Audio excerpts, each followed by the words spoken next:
أما بعد فأعوذ بالله من الشيطان الرجيم بسم الله الرحمن الرحيم هو الذي أرسل رسوله بالهدى ودين الحق ليظهره على الدين كله ولو كره المشركون وقال الله في مقام آخر محمد رسول الله والذين معه أشداء على الكفار رحماء بينهم تراهم ركعا سجدا يبتغون فضلا من الله ورضوانا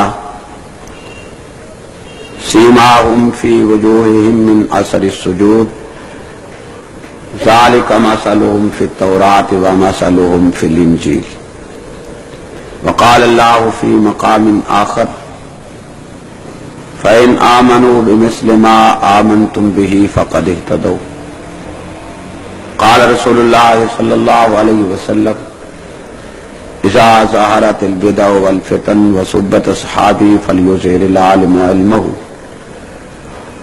قال رسول الله صلى الله عليه وسلم إذا رأيتم الذين يسبون أصحابي فقولوا لعنة الله على شركم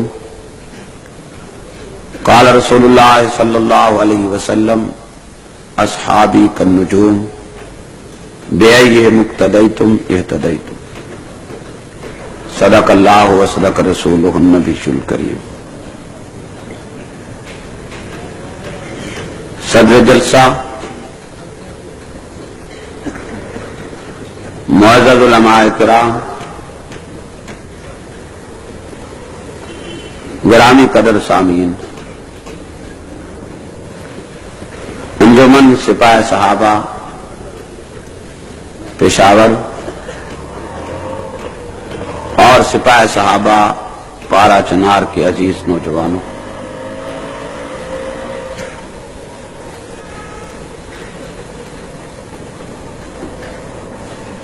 اپنی یادداشت کے مطابق غالباً 4 سال بعد میں آپ سے آپ کے شہر میں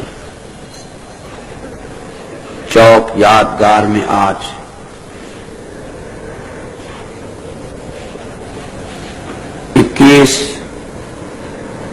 مئی دفاع صحابہ کانفرنس سے مخاطب ہوں۔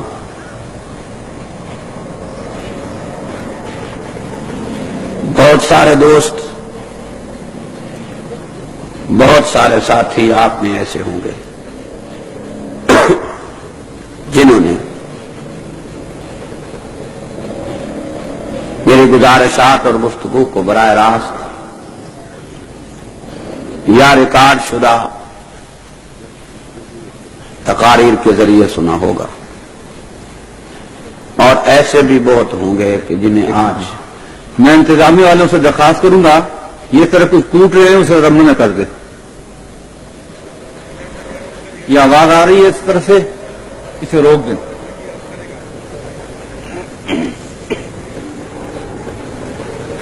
کچھ ایسے بھی ہوں گے کہ جنہیں آج پہلی مرتبہ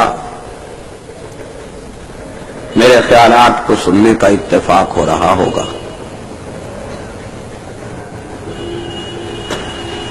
ہر خطیب کا اپنا اپنا انداز خطاب اور انداز گفتگو ہوتا ہے۔ آپ حضرات کو میرے موقف کو سمجھنے کے لیے اور میرے انداز بیان کو سمجھنے کے لیے کچھ دیر انتظار میں رہنا پڑے گا۔ میں اپنے انداز کے مطابق گفتگو کروں گا اور انشاءاللہ یادگار چوک میں یادگار گفتگو کروں گا۔ نعرہ تکبیر!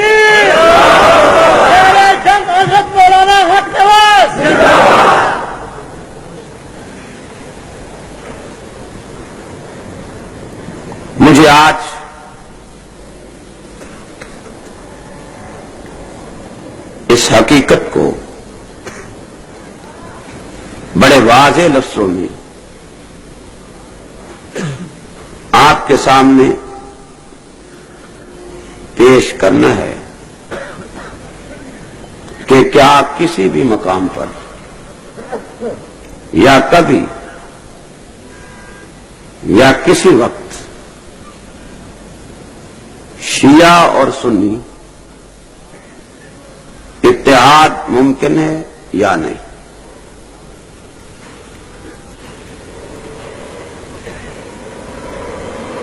یہ بھی عرض کرنا ہے کہ شیعہ سنی اختلاف فرقہ وارانہ اختلاف ہے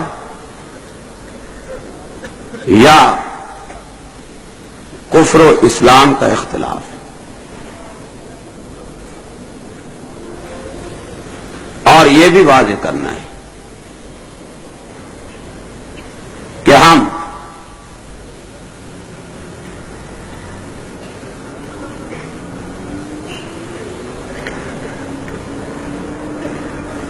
شیعت کے لیے کتنی اور کب تک نرمی اختیار کر سکتے ہیں یا نہیں؟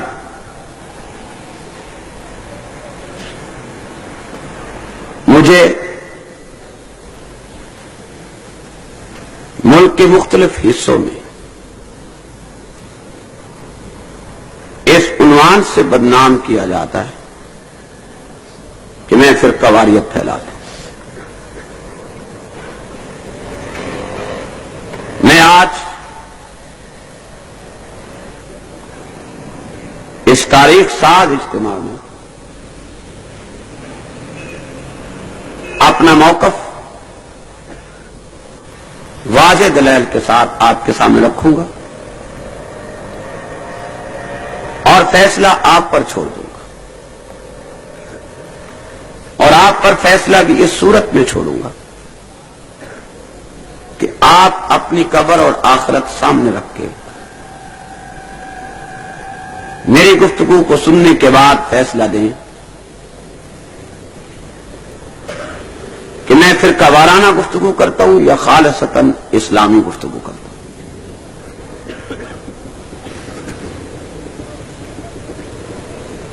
یہ چند گوشے میری آج کی گفتگو میں نمایاں ہوں گے، اور ساتھ کانفرنس کا عنوان دفاع صحابہ ہے۔ مجھے یہ بتلانا ہے کہ اصحاب رسول صلی اللہ علیہ وسلم پاکستان میں آج کن لفظوں میں کتنی گالی دی جا رہی ہے اور کتنا وسیع پیمانے پر لٹریچر اصحاب رسول کے خلاف تقسیم کیا جا رہا ہے۔ جہاں تک ان مقتدر شخصیات کے خلاف چھپنے والا لٹریچر ہے وہ بڑا وسیع پیمانے پر ہے۔ میں نمونے کے طور پر چند ایک کتب آپ حضرات کی یقین دہانی کے لیے ساتھ لایا ہوں،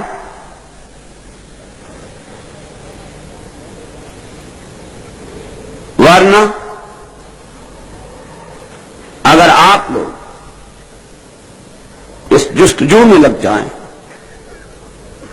تو ہر دن ہر ہفتے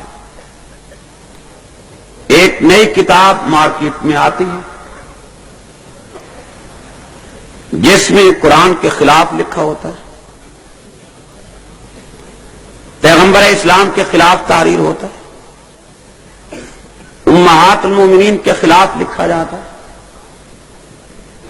اصحاب رسول علیہ الصلاۃ والتسلیم کو گالی دی جاتی ہے، اسلام اسلام کے بنیادی اصولوں کا مذاق اڑایا جاتا ہے.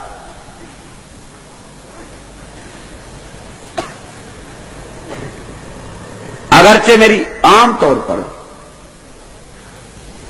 لٹریچر کو ساتھ لے کر چلنے کی عادت نہیں ہے، لیکن میں نے اپنے طور پر یہ احساس کیا کہ میں آپ کو نمونتاً چند چیزیں دکھاؤں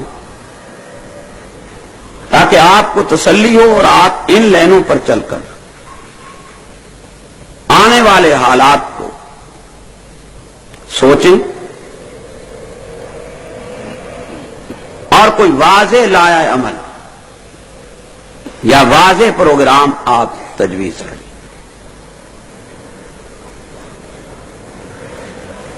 سامعین گرامی قدر، شیعت نہ عام فرقہ ہے نہ عام جماعت اور نہ ہی اسلامی فرقہ ہے. میں بڑے ٹھوس لفظوں میں بڑی ذمہ داری کے ساتھ اور بڑے پر اعتماد لہجے میں یہ لفظ استعمال کر رہا ہوں کہ شیعہ نہ اسلامی فرقہ ہے نہ اسلامی جماعت ہے اور نہ ہی یہ عام گروہ ہے کہ جسے نظر انداز کر دیا جائے. ہاں، کچھ حضرات جنہیں اس فرقہ کو پڑھنے اور معلوم کرنے کا اتفاق نہیں ہوا ہے، وہ بہت سارے مغالطوں میں مبتلا ہے، اور جنہیں اس فرقے کے نظریات کے مطالعے کا موقع ملا ہے ان کی وہی سوچ ہے، وہی فکر ہے، وہی موقف ہے جو میرا ہے. اور میں آپ کو بھی اس بات کی دعوت دوں کہ آپ میری زبان پہ یقین نہ کریں، آپ اپنے طور پر مطالعہ کریں، آپ اپنے طور پر تحقیق کریں، آپ اپنے طور پر جستجو کریں. تو مجھے امید ہے کہ آپ اسی نتیجہ پر پہنچ جائیں گے جس نتیجے پہ میں پہنچا ہوں یا جس نتیجے پر سپاہ صحابہ پہنچی. آج کے جلسے کے لیے کچھ لوگوں کے ذہن میں یہ ضرور ہوگا کہ یہ فرقہ وارانہ جلسہ، جبکہ میں اسی حقیقت سے آج پردہ ہٹانا چاہتا ہوں کہ یہ فرقہ وارانہ جلسہ نہیں ہے، بلکہ اس میں خالصتاً کفریہ نظریات کا رد کیا جائے گا اور قرآن و سنت کی روشنی میں ایمانیات کو بیان کیا جائے گا. اور میں ایک بار پھر جرأت کے ساتھ یہ کہنا ضروری سمجھتا ہوں کہ میں آپ کو دعوت فکر دیتا ہوں، آپ ہمارے موقف پر دیانتداری کے ساتھ رائے زنی کر دیکھیں اور پھر بات کریں کہ ہمارا موقف صحیح ہے یا غلط ہے. اور صرف آپ کو دعوت فکر نہیں بلکہ میں پوری شیعہ قوم کو، چاہے وہ پاکستان میں چاہے ایران میں چاہے علاقہ غیر میں کہیں ہو، میں انہیں بھی یہ دعوت دیتا ہوں کہ میں شیعہ فرقہ کو مسلم فرقہ کی حیثیت سے نہیں مانتا ہوں. اگر انہیں میرے اس موقف سے اختلاف ہے تو وہ بجائے کوئی اور شور و غوغا کرنے کے وہ مجھے پاکستان کی عدالت عالیہ ہائی کورٹ ہو یا سپریم کورٹ اس میں رٹ کر کے ملزم کی حیثیت سے طلب کرے، عنوان بحث یہ ہوگا کہ شیعہ مسلم ہے یا غیر مسلم۔ اگر میں انہیں غیر مسلم ثابت نہ کر سکوں تو اس رب کی قسم جس کے قبضہ قدرت میں میری اور کائنات کی جان ہے، میں عدالت عالیہ کو لکھ کے دینے کے لیے تیار ہوں کہ مجھے گولی مارنے کا آرڈر کر دیا جائے۔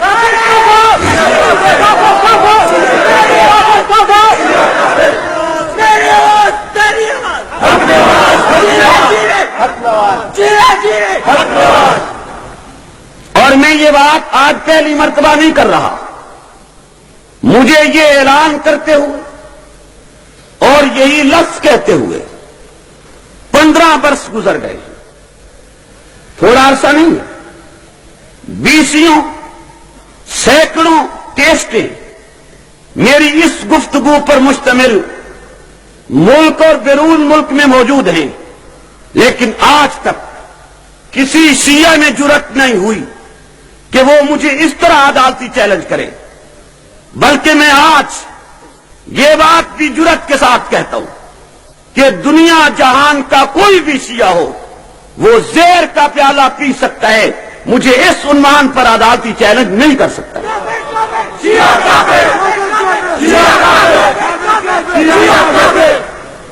وہ اتحاد بین المسلمین کے عنوان سے بدنام کرنے کی کوشش کرے گا، وہ فرقہ واریت کے عنوان سے ہمارے خلاف نفرت پھیلائے گا، وہ بین الاقوامی سیاست کے عنوان سے ہمارے خلاف زہر اگلے گا، لیکن میں جس بات پہ دعوت دے رہا ہوں اس بات پہ کیوں نہیں آ جاتے، بلکہ آج میں ایک قدم اور آگے بڑھانا چاہتا ہوں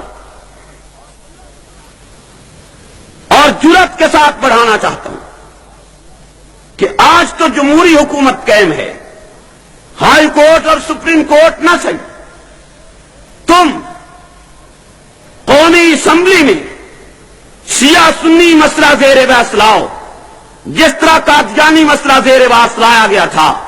اگر قومی اسمبلی کو ہم واضح دلائل کے ساتھ تمہارے کفر سے مطلع کر کے قائل نہ کر سکیں تو رب محمد کی قسم ہم اپنی موت لکھ دیں گے۔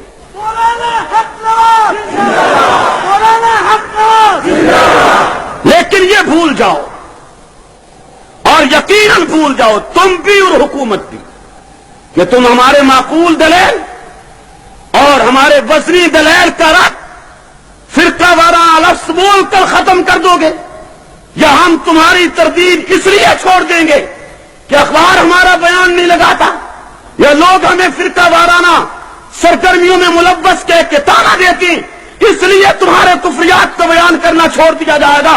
بھول جاؤ تمہارے کفر، ارتداد، دجل، شیطنت کو چوکوں، چوراہوں، گلیوں، کوچوں، بازاروں میں عام کرنا میں ایمان کا حصہ سمجھتا ہوں۔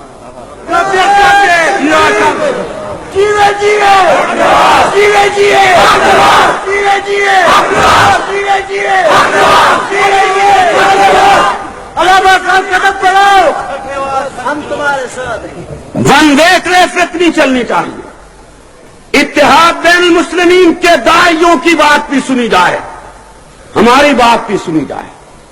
فیصلہ عدالت اسی وقت صحیح دے سکتی ہے جب فریقین کا موقف سنا جائے، یک طرفہ دلائل سننے کے بعد فیصلہ نہیں کیا جا سکتا ہے۔ آغاز ہی میں کہنا چاہتا ہوں اتحاد بین المسلمین کا نعرہ بڑی تیزی کے ساتھ بلند کیا جاتا ہے اور کہا دیا جاتا ہے کہ شیعہ اور سنی دونوں مسلم ہیں، لہذا اتحاد کر لیا جائے۔ میں تحدی اور چیلنج کے ساتھ پوری دنیا شیعت کو یہ کہنا چاہتا ہوں کہ تم اپنے نئے اور پرانے تمام مذہبی لٹریچر سے یہ ثابت کر سکتے ہو کہ تمہارے مذہب میں ابو بکر مومن تھا، عمر مومن تھے، عثمان مومن تھے، معاویہ مومن تھے، عائشہ مومنہ تھی، حفصہ مومنہ تھی۔ اگر تمہارے مذہبی لٹریچر نے ان کو مومن مان لیے تو پھر ہمارے ساتھ اتحاد بین المسلمین کی بات کرو۔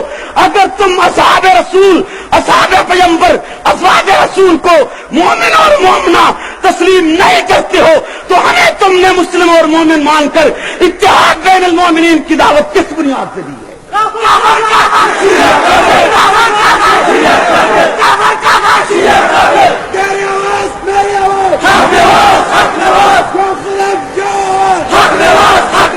اگر ابو بکر مومن نہیں پھر کوئی بھی سنی مومن نہیں، اگر عمر مومن نہیں پھر کوئی بھی سنی مسلمان نہیں ہے، اگر عثمان مومن نہیں پھر کوئی بھی سنی مسلمان نہیں ہے، اگر عائشہ طیبہ مومنہ نہیں پھر کوئی بھی سنی مسلمان نہیں ہے۔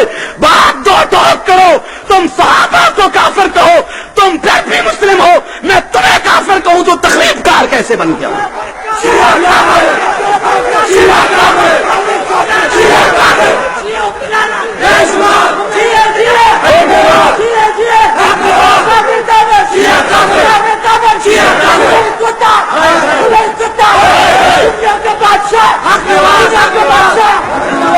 کچھ مجھے بھی کہنے دیں، میرا وقت نعروں ہی میں نہ لگ جائے، میرے موقف کو بڑے غور و خوض کے ساتھ سماعت کیا جائے، جانبداری کے ساتھ غور کیا جائے۔ میں ایک لفظ کہا ہے کہ اگر اصحاب رسول مومن نہیں تو سنی مومن کیسے؟ جن کے ساتھ اتحاد بین المسلمین یا اتحاد بین المومنین کی دعوت دی جا رہی ہے۔ بلکہ ایک بات پشاور کے دوستوں آپ کے یہ بھی واضح کرتا ہوں کہ اتحاد بین المسلمین کا لفظ استعمال کرتا ہے سیاہ، اتحاد بین المومنین کا لفظ استعمال نہیں کرتا۔ جس نے شیعت کا مطالعہ نہیں کیا ہے وہ اس کی شیطنت کو نہیں سمجھ سکتا ہے۔ اتحاد بین المومنین کا لفظ نہیں ہوگا، اتحاد بین المسلمین کا لفظ لائے گا۔ کیوں؟ شیعہ کی لغت یہ ہے کہ مسلم منافق کو کہتے ہیں اور مومن وہ ہوتا ہے جو صحیح معنی میں جنت میں جانے والا ہو۔ اس کی لغت میں مسلمان مومن کو کہتے ہی نہیں ہے، اس کی نظر میں مسلمان منافق کو کہا جاتا ہے۔ یہی وجہ ہے کہ جب جلسوں کا اعلان ہوتا ہے وہ کہتے ہیں حضرات مومنین، تم اعلان کرتے ہو آل اسلام، وہ اعلان کرتے ہیں حضرات مومنین، وہ روزے کا اعلان کرتے ہیں تب مومنین، وہ عام جلسے کا اعلان کرتے ہیں تب مومنین، وہ مجلس کا اعلان کرتے ہیں تب حضرات مومنین۔ کبھی انہوں نے حضرات مسلمین نہیں کہا ہے، کبھی اہل اسلام نہیں کہا ہے۔ وجہ بنیادی یہ ہے ان کے ہاں مسلمان منافق کو کہا جاتا ہے، ان کے ہاں جس کو وہ سچا مانتے اسے مومن کہتے ہیں، مسلمان نہیں کہتے ہیں۔ یہ ان کی لغت ہے، یہ ان کی اصطلاح ہے۔ آپ ان کے مذہبی لٹریچر کا جائزہ لیجیے، انہیں پڑھیے، آپ کو وہ بڑی گھٹائی کے ساتھ کہہ دیں گے جی ہم تو تمہیں مسلمان مانتے۔ آپ کہیں مسلمان نہیں مومن لکھو، مسلمان کو تم منافق کو کہتے ہو۔ جو کسی کی لغت بن جائے، انہوں نے یہ اصطلاح تجویز کر رکھی ہے۔ خیر میں اس گفتگو میں نہیں جانا چاہتا، بات صاف کرنا چاہتا ہوں۔ ابتدا ہی سے کچھ ساتھی کہتے تھے کہ آغاز ہی میں اگر بات نہ اٹھائی گئی تو کچھ لوگ چلے جاتے ہیں۔ کیوں چلے جاتے ہیں؟ کہ جی گرم گرم بات سننے کے عادی ہیں، جبکہ میں شروع میں نرم بات کرنے کا عادی ہوں اور آخر میں گرم بات کرنے کا عادی ہوں، اور گرم بھی ٹھیک ٹھاک، تلوار سے زیادہ تیز، نرمی ورمی کوئی نہیں، بالکل نہ آپ کے ہاں نرمی کرنی، لیکن بلا دلیل گفتگو نہیں، دلیل کے ساتھ۔ اور کہوں گا اگر آپ جلسے کے اختتام تک بیٹھے رہے تو میں اپنے رب پہ بھروسہ کر کے کہتا ہوں کہ میں تمہیں قائل کر کے اٹھاؤں گا انشاءاللہ۔ پھر کسی بھی شخص میں جرأت نہیں رہے گی جو آج کے جلسے میں شریک ہے کہ وہ کہے کہ شیعہ بھی مسلمان ہے، نہیں رہے گی جرأت، مجھے امید ہے۔ ہاں اس کے اپنے نہ ہو تو میں کچھ نہیں کہہ سکتا، لیکن اگر اس کے دل میں رتی بھر ایمان ہوگا تو وہ قائل ہوئے بغیر یہاں سے نہیں جائے گا، نہیں جائے گا، انشاءاللہ نہیں جائے گا۔ نماز عبادت ہے، ساری دنیا جانتی ہے۔ جو فرقہ نماز میں بھی گالی دینے کا قائل ہو وہ مسلمان ہو سکتا ہے؟ بلند آواز سے، نماز عبادت ہے یا نہیں ہے؟ جی نماز خشوع و خضوع کے ساتھ پڑھنی چاہیے یا نہیں پڑھنی چاہیے؟ جو طبقہ، جو گروہ، جو فرقہ نماز میں بھی گالی دینا ثواب سمجھتا اور ضروری سمجھتا ہو، وہ مسلم کیسے ہو سکتا ہے؟ اور گالی بھی حق نواز کو نہیں، یا گالی فضل الرحمان کو نہیں، یا گالی کسی عام مولوی کو نہیں، گالی بھی صدیق کو، گالی بھی عمر کو، گالی بھی عثمان کو، گالی بھی معاویہ کو، گالی بھی عائشہ کو، گالی بھی حفصہ کو، ان مقتدر شخصیات کو گالی دینا جو نماز میں ضروری سمجھتا ہو، تم بتلاؤ کہ وہ مسلم ہوگا یا کافر ہوگا؟ میں آپ کو لین پر لانے کے لیے آغاز ہی میں بتلانا چاہتا ہوں، علماء ہوں تب بھی، عوام الناس ہوں تب بھی، وکلاء ہوں تب بھی، طلباء ہوں تب بھی، گریجویٹ ہوں یا غیر گریجویٹ، ان پڑھ ہوں یا پڑھے لکھے، سب کو کہنا چاہتا ہوں، اور خصوصاً ایرانی انقلاب کے مداحوں کو، ایرانی انقلاب کی رٹ لگانے والوں کو دعوت فکر دینا چاہتا ہوں کہ منافقت مت کرو، کھل کے بات کرو۔ یہ کتاب عین الحیات ایران سے چھپی ہے، پاکستان میں آئی ضرور ہے لیکن چھپی ایران میں ہے، خمینی کے دور اقتدار میں چھپی ہے اور تہران میں چھپی ہے جو ایران کا دارالخلافہ ہے۔ کتاب کا نام عین الحیات ہے، مصنف اس کا باقر مجلسی ہے، جس باقر مجلسی کی کتابوں کو پڑھنے کی دعوت خمینی نے اپنی کتاب حکومت اسلامیہ میں دی ہے۔ باقر مجلسی اپنی اس کتاب عین الحیات کے صفحہ 599 پر تحریر کرتا ہے، میں وہی الفاظ آپ کے سامنے لا کر آپ کی مذہبی خیرت کو پوری طرح جھنجھوڑنا چاہتا ہوں۔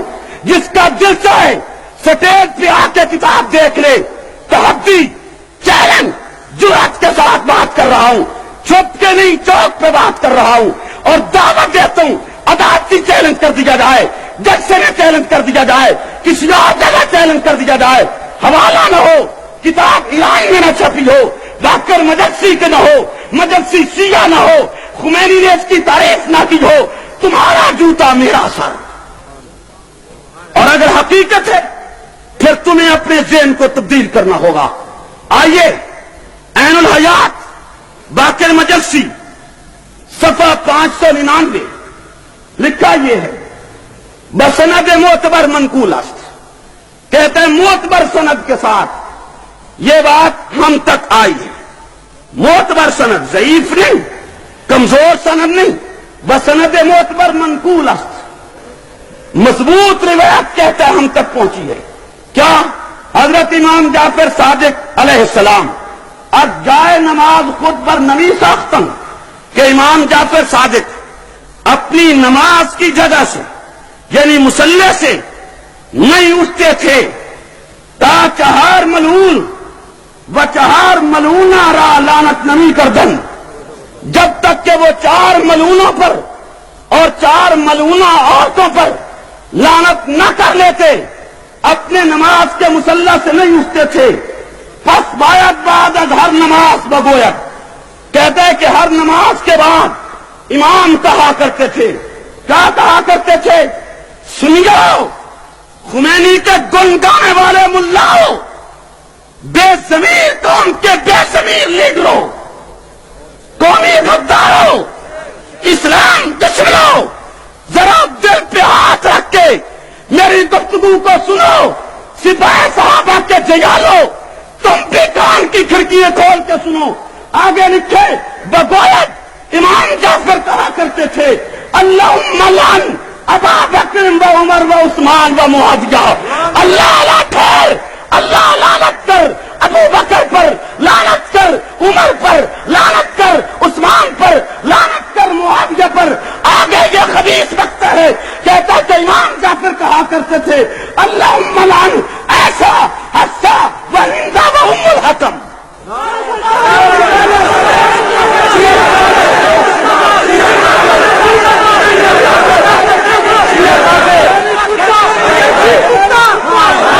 میری تقریر کا جواب، میری گفتگو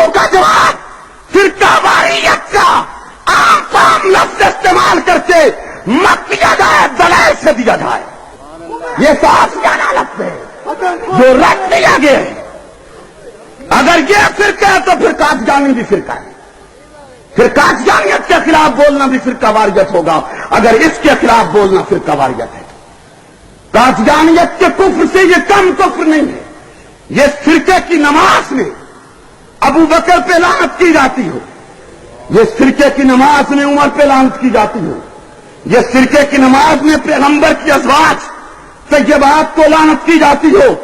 انصاف تم پہ چھوڑتا ہوں کہ وہ فرقہ مسلمانوں کا فرقہ ہے یا کافروں کا فرقہ ہے. تمہیں شیعہ کا پیار ہے یا ابو بکر کا؟ تمہیں شیعہ کا پیار ہے یا عمر کا؟ تمہیں شیعہ کا پیار ہے یا عثمان کا؟ تم ہمارے منہ پہ تالے اس لیے لگاتے ہو کہ ہم اس کفر کے خلاف آواز نہ اٹھائیں. یہ کفر چھپتا رہے، بکتا رہے، یہ کفر بھاگتا رہے گلی کوچوں میں، اور ہم منہ پہ تالے لگا کے بیٹھ جائیں، سو جائیں. ہاں شیعہ باقر مجدسی کی قبر پہ جوتے مارے، اس پہ لعنت بھیجے، اسے کافر کہے، پھر اتحاد بین المومنین کی دعوت دے. پہلے اس گرو پہ لعنت بھیجے جس نے یہ لکھا ہے کہ اس نے نماز کی حالت میں بھی ابو بکر عمر پہ لعنت کرائی ہے. یہ نماز ہے یا شرارت ہے؟ ہمیں جلسے میں سخت لفظ کی اجازت نہیں دی جا رہی، اور وہاں نماز میں ابو بکر عمر پہ لعنتیں بھیجی جا رہی ہیں. اور پھر اسلام کی دعوت کا عنوان دے کر شیعت پاکستان میں روز اپنوں ترقی چاہتی ہے. یہ کیسے برداشت کر لیا جائے گا؟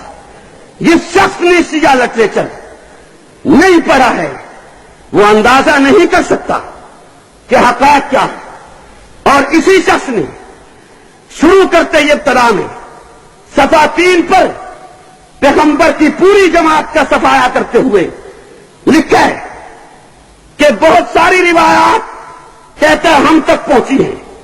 کیا پہنچی؟ بسیار از ائمہ اطہار صلوات اللہ علیہم وارد شدہ کہ جلی صحابہ بعد از وفات حضرت رسول علیہ السلام مرتد شدہ. جلی صحابہ تم آج پشاور کے شیعوں کو کافر نہیں کہنے دیتے ہو، اور وہ پیغمبر کے تمام صحابہ کو مرتد کہہ رہا.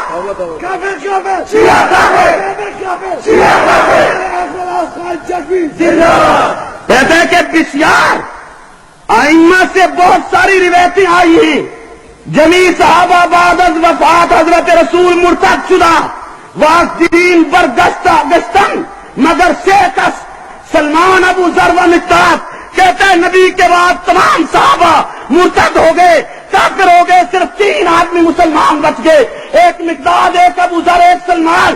تم بتلاؤ کہ جو شخص پیغمبر کے تمام صحابہ کو سوائے 3 کے مرتد کہتے، حتیٰ کہ اس بے ایمان کی قلم سے یہاں تک کفر نکل گیا کہ اس نے علی کا استثناء بھی نہیں کیے. علی بھی صحابہ میں آتے، حسن حسین بھی صحابہ میں آتے، ان کا بھی صفایا کرتا چلا گیا. مقداد کو نکالا ہے، ابو ذر اور سلمان کو نکالا ہے، باقی کہتا ہے جمی صحابہ مرتد شدہ. تمام کے تمام صحابہ مرتد ہو گئے تھے. صحابہ میں ابو بکر ہے، عمر ہے، عثمان ہے، علی ہے، طلحہ ہے، زبیر ہے، حسن ہے، حسین ہے. ان کا استثناء بھی اس خبیث نے نہیں کیا ہے.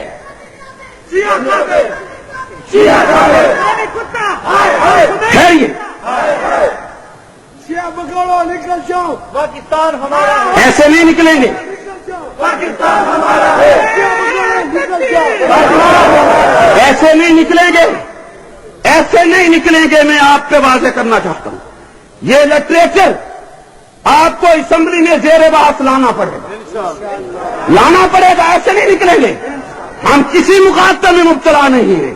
یہ لٹریچر اسمبلی میں زیر بحث آئے گا، پھر ہم وزراء سے، مشیروں سے، MLA حضرات سے، دیگر لوگوں سے پوچھیں گے کہ اب تم فیصلہ کرو کہ یہ مسلمان ہیں یا کافر ہیں. جس طرح قادیانیت کو اسمبلی میں زیر بحث لایا گیا تھا، اسی طرح شیعت پاکستان کی نیشنل اسمبلی میں زیر بحث آئے گی اور لائی جائے گی. نہیں چھوڑا جائے گا.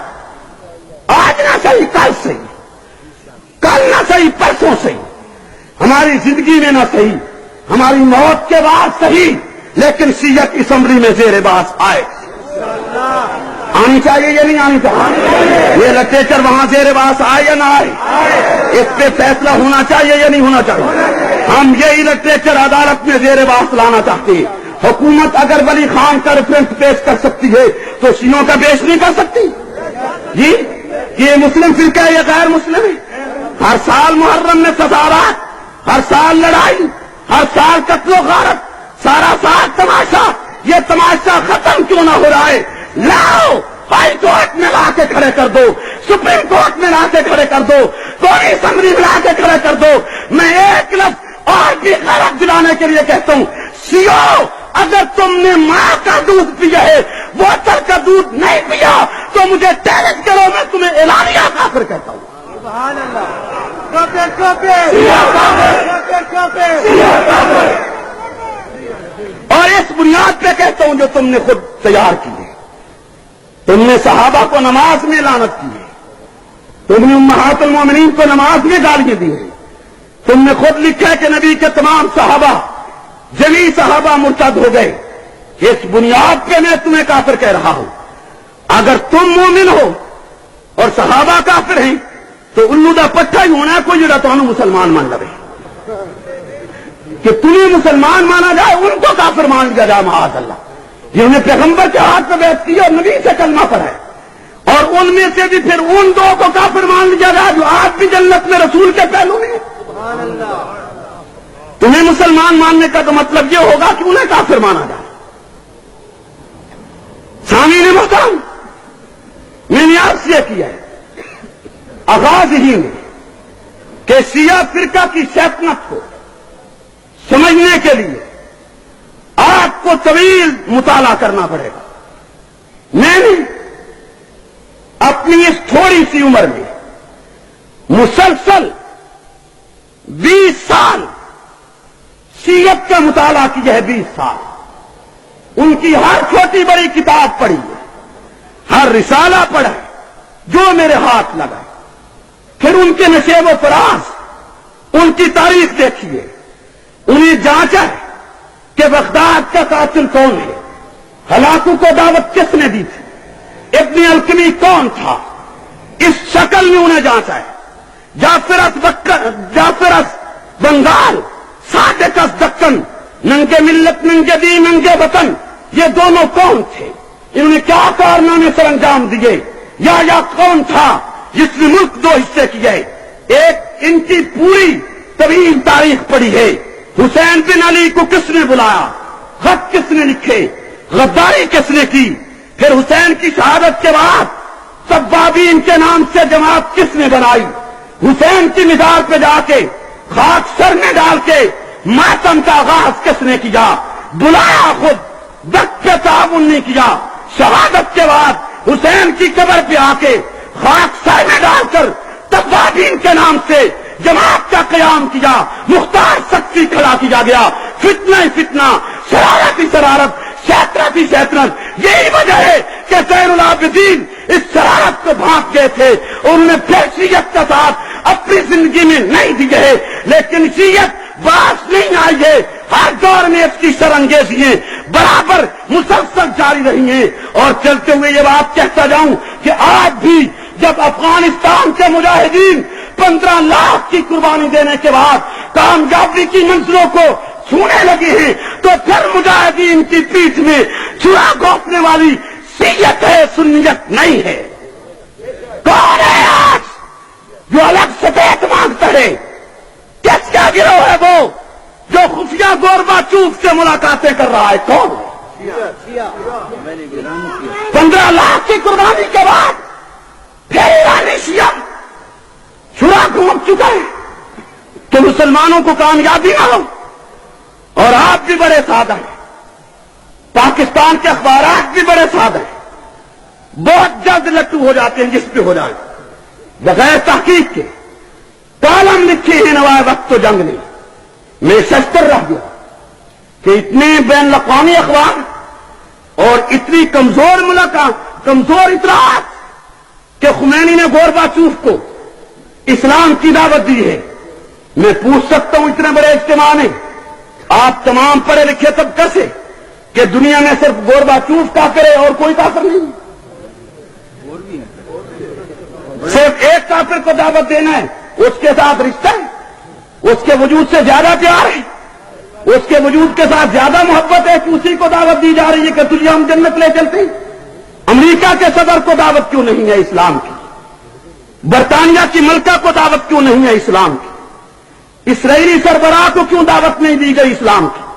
راجیو گاندھی کے نام خط کیوں نہیں لکھا گیا؟ اسے اسلام کی دعوت کیوں نہیں دی گئی؟ صرف گورباچوف کے نام خمینی کا خط اسلام کی دعوت کا جاتا ہے۔ کیوں جاتا ہے؟ دھول جھونکا ہے خمینی نے پوری ملت اسلامیہ کی آنکھ میں۔ یہ اسلام کی دعوت نہیں تھی، یہ خط تھا گورباچوف کے نام کہ عراق میں، عراق کے ساتھ مقابلے میں تو مدد کر، اور افغانستان میں ہم تیری مدد کریں گے۔ اور یہی راز ہے جو فاش کی ہے تکبیر نے، جو کراچی سے رسالہ نکلتا ہے، پڑھ کے دیکھ لیجیے، اور میرے پاس سٹیج پہ موجود ہے۔ گورباچوف حبیب، گورباچوف حبیب، گورباچوف حبیب، گورباچوف حبیب۔ یہاں پاکستان میں اس کے گن گائے جا رہے ہیں کہ اسلام کی دعوت یہ بھی ہے۔ اور چلتے ہوئے معذرت کے ساتھ یہ بھی کہتا جاؤں، کچھ ملا ٹائپ لوگ بھی خمینی کے گن گاتے ہیں۔ بھول جاؤ، ہم تمہاری شکلیں پرانے لٹریچر میں دیکھ چکے ہیں۔ محدث جلیل، محدث اعظم، اپنے وقت کا عظیم سیاستدان شاہ ولی اللہ جیسے عظیم قائد کا بیٹا شاہ عبدالعزیز محدث دہلوی تقریباً 1.5 صدی پہلے تحفہ اثنا عشریہ میں لکھ چکا ہے، پڑھ لیجئے۔ ابھی میں بھی پیدا نہیں ہوا تھا، میرا باپ بھی پیدا نہیں ہوا تھا جب شاہ عبدالعزیز محدث دہلوی شیعت کے خلاف لکھ رہے تھے۔ انہیں تحفہ اثنا عشری میں لکھے کہ کئی مولوی سنیوں کے قاضی القضات بن کر رہے تھے شیعہ، کئی مولوی سنیوں کے شیخ الحدیث بن کر رہے تھے شیعہ، کئی مولوی سنیوں کے مفتی بن کر رہے، ان کے مدارس میں رہے تھے شیعہ۔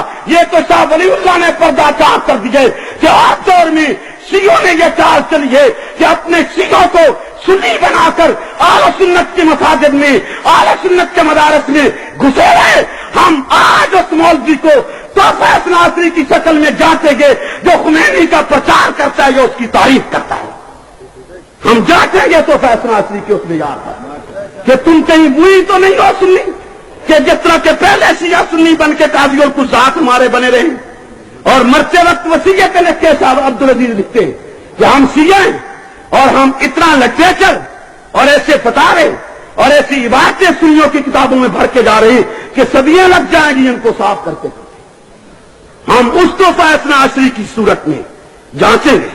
اور ایک بات اور بھی کہتا جاؤں، اگر دل لگتی ہو، شاہ ولی اللہ سے بڑے سیاستدان آج نہیں ہیں، اسی آواز سے، شاہ ولی اللہ سے بڑا سیاستدان آج کوئی ہے؟ میری پارٹی میں ہو یا کسی دوسری پارٹی میں ہو؟ نہیں ہے۔ خصوصاً جمعیت طلباء کے عزیز کارکنوں سے کہوں گا کہ تم شاہ ولی اللہ ہی فلسفہ لیے پھر کے اعلان کرتے ہو، آؤ شاہ ولی اللہ کے فتوے پہ بنیاد رکھ لیتے ہیں۔ اگر شاہ ولی اللہ نے شیعوں کو مسلمان لکھا ہو تو میں ناک کے ساتھ لکیریں کاٹ لوں گا، اور اگر شاہ ولی اللہ نے شیعوں کو کافر لکھا ہو تو پھر یہی ولی اللہ فلسفے تم بھی ہمارے دست و بازو بن کے میدان میں آؤ۔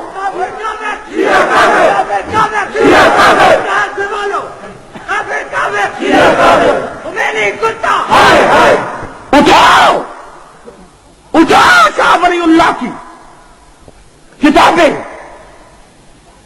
سکینات الہیہ اٹھاؤ، جس میں وہ اپنے ایک خواب نقل کرتے کہ مجھے خواب کی حالت میں رسول کی زیارت ہوئی صلی اللہ علیہ وسلم، اور میں نے آقا سے پوچھا کہ میں شیعوں کو کیا سمجھوں، تو فرماتے ہیں خواب ہی بھی مجھے میرے پیغمبر نے اشارہ کیا کہ شیعوں کا عقیدہ امامت پر، صبح ہوئی میں نے اٹھ کے شیعہ کا عقیدہ امامت پڑھا۔ آگے شاہ ولی اللہ لکھتے ہیں کہ میں اس نتیجے پہ پہنچا کہ شیعہ ختم نبوت کا قائل نہیں، بدترین منکر ہے۔ اب تم سے پوچھتا ہوں، مولویوں سے، لیڈران سے، وکلاء سے، گریجویٹ طبقے سے، جن کا شاہ ولی اللہ کے ساتھ تعلق ہے کہ یہ شاہ ولی اللہ نے جھوٹ بولا ہے، اس نے جھوٹا خواب بیان کیے، نبی پہ بہتان باندھے یا اسے شیعہ کا مسئلہ امامت سمجھ نہیں آیا، وہ سمجھ نہیں سکے، شاہ ولی اللہ نے 200 سال پہلے تحریر تک دیے کہ شیعہ ختم نبوت کا قائل نہیں ہے۔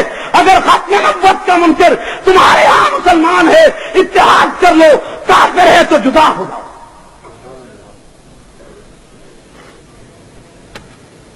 میری یہ کوشش رہے گی آج کی اس تقریر میں کہ میں آپ کو مطمئن کروں، شاہ ولی اللہ عظیم سیاستدان ہے، لیکن شیعہ کے خلاف ازالت الخفا لکھی ہے۔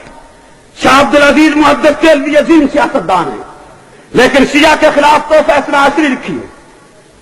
قاسم العلوم والخیرات، حجت الاسلام، بانی دارالعلوم دیوبند، محمد قاسم نانوتوی جنگ آزادی کے ہیرو ہیں، عظیم قائد ہیں، عظیم سپہ سالار ہیں، عظیم سیاستدان ہیں، کامل ولی ہیں، اور پوری دیوبند برادری کے اہل سنت کے مقتدی شمار ہوتے ہیں۔ ان نے شیعہ کے خلاف ہدیت الشیعہ لکھی ہے۔ اگر یہ فرقہ وارانہ گفتگو ہے تو شاہ ولی اللہ نے ازالت الخفا کیوں لکھی؟ اگر یہ فرقہ واریت ہے شاہ عبدالعزیز نے تو فیصلہ عصری کیوں لکھی؟ اگر یہ فرقہ واریت ہے قاسم نانوتوی نے ہدیت الشیعہ کیوں لکھی؟ محدث جلیل علامہ خلیل احمد سہارنپوری نے مطرقۃ القرامہ شیعہ کے خلاف لکھی ہے۔ یہ تمام کے تمام وہ قائد ہیں، وہ اکابر ہیں جو شیعت کے خلاف لکھتے چلے جا رہے ہیں۔ اگر یہ فرقہ واریت ہے تو ان قائدین نے تو قلم اٹھایا، اس سے آگے نکل جائیے۔ مجدد الثانی ہے، شیخ احمد سرہندی ہے، اکبری دین الہیہ کو للکارنے والا ہے، قلعہ گوال یار میں بند رہنے والا ہے، عظیم قائد، عظیم عالم، عظیم مجدد، عظیم لیڈر ہے، لیکن وہ بھی شیعہ کے خلاف فتویٰ کفر کا جاری کرتے ہیں۔ آؤ شاہ حضرت مجدد الثانی کا رد الرفتہ اٹھاؤ، جس میں انہوں نے علماء ماوراء النہر کے فتویٰ کی تائید کی ہے۔ علماء ماوراء النہر نے فتویٰ دیا تھا کہ شیعہ مسلمان نہیں ہیں، شیعوں نے اس کا جواب لکھا کہ یہ فتویٰ غلط ہے، ہم مومن ہیں۔ اس کے جواب میں مجدد الثانی نے قلم اٹھایا اور جواب یہ دیا کہ فتویٰ علماء ماوراء النہر کا صحیح ہے، تم مسلمان نہیں ہو، کافر ہو۔ پھر اپنے قرآن کے، سنت کے، تاریخ کے عقلی نقلی دلائل دیجئے۔ آج رد الرفتہ مجدد الثانی کا اردو اور فارسی میں پاکستان میں موجود ہے۔ تم نیا سیاستدان پیدا ہوئے ہو، مجدد سیاستدان نہیں تھا، شاہ ولی اللہ نہیں تھا، شاہ عبدالعزیز نہیں تھا، قاسم نانوتوی نہیں تھا۔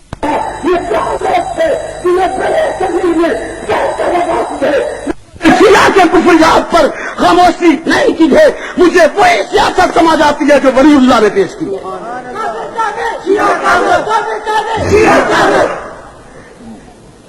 ٹھنڈے دل سے میری گفتگو پہ غور کیجیے۔ نہ لکھی ہو ازالت الخفا شاہ ولی اللہ نے شیعوں کے خلاف، تو میں مجھے کہ میں کیوں بولتا ہوں؟ تو کیا اسنا عصری شاہ عبدالعزیز نے نہ لکھی ہو شیعوں کے خلاف تو میں مجرم؟ ان کو کافر نہ کہا ہو تب بھی میں مجرم۔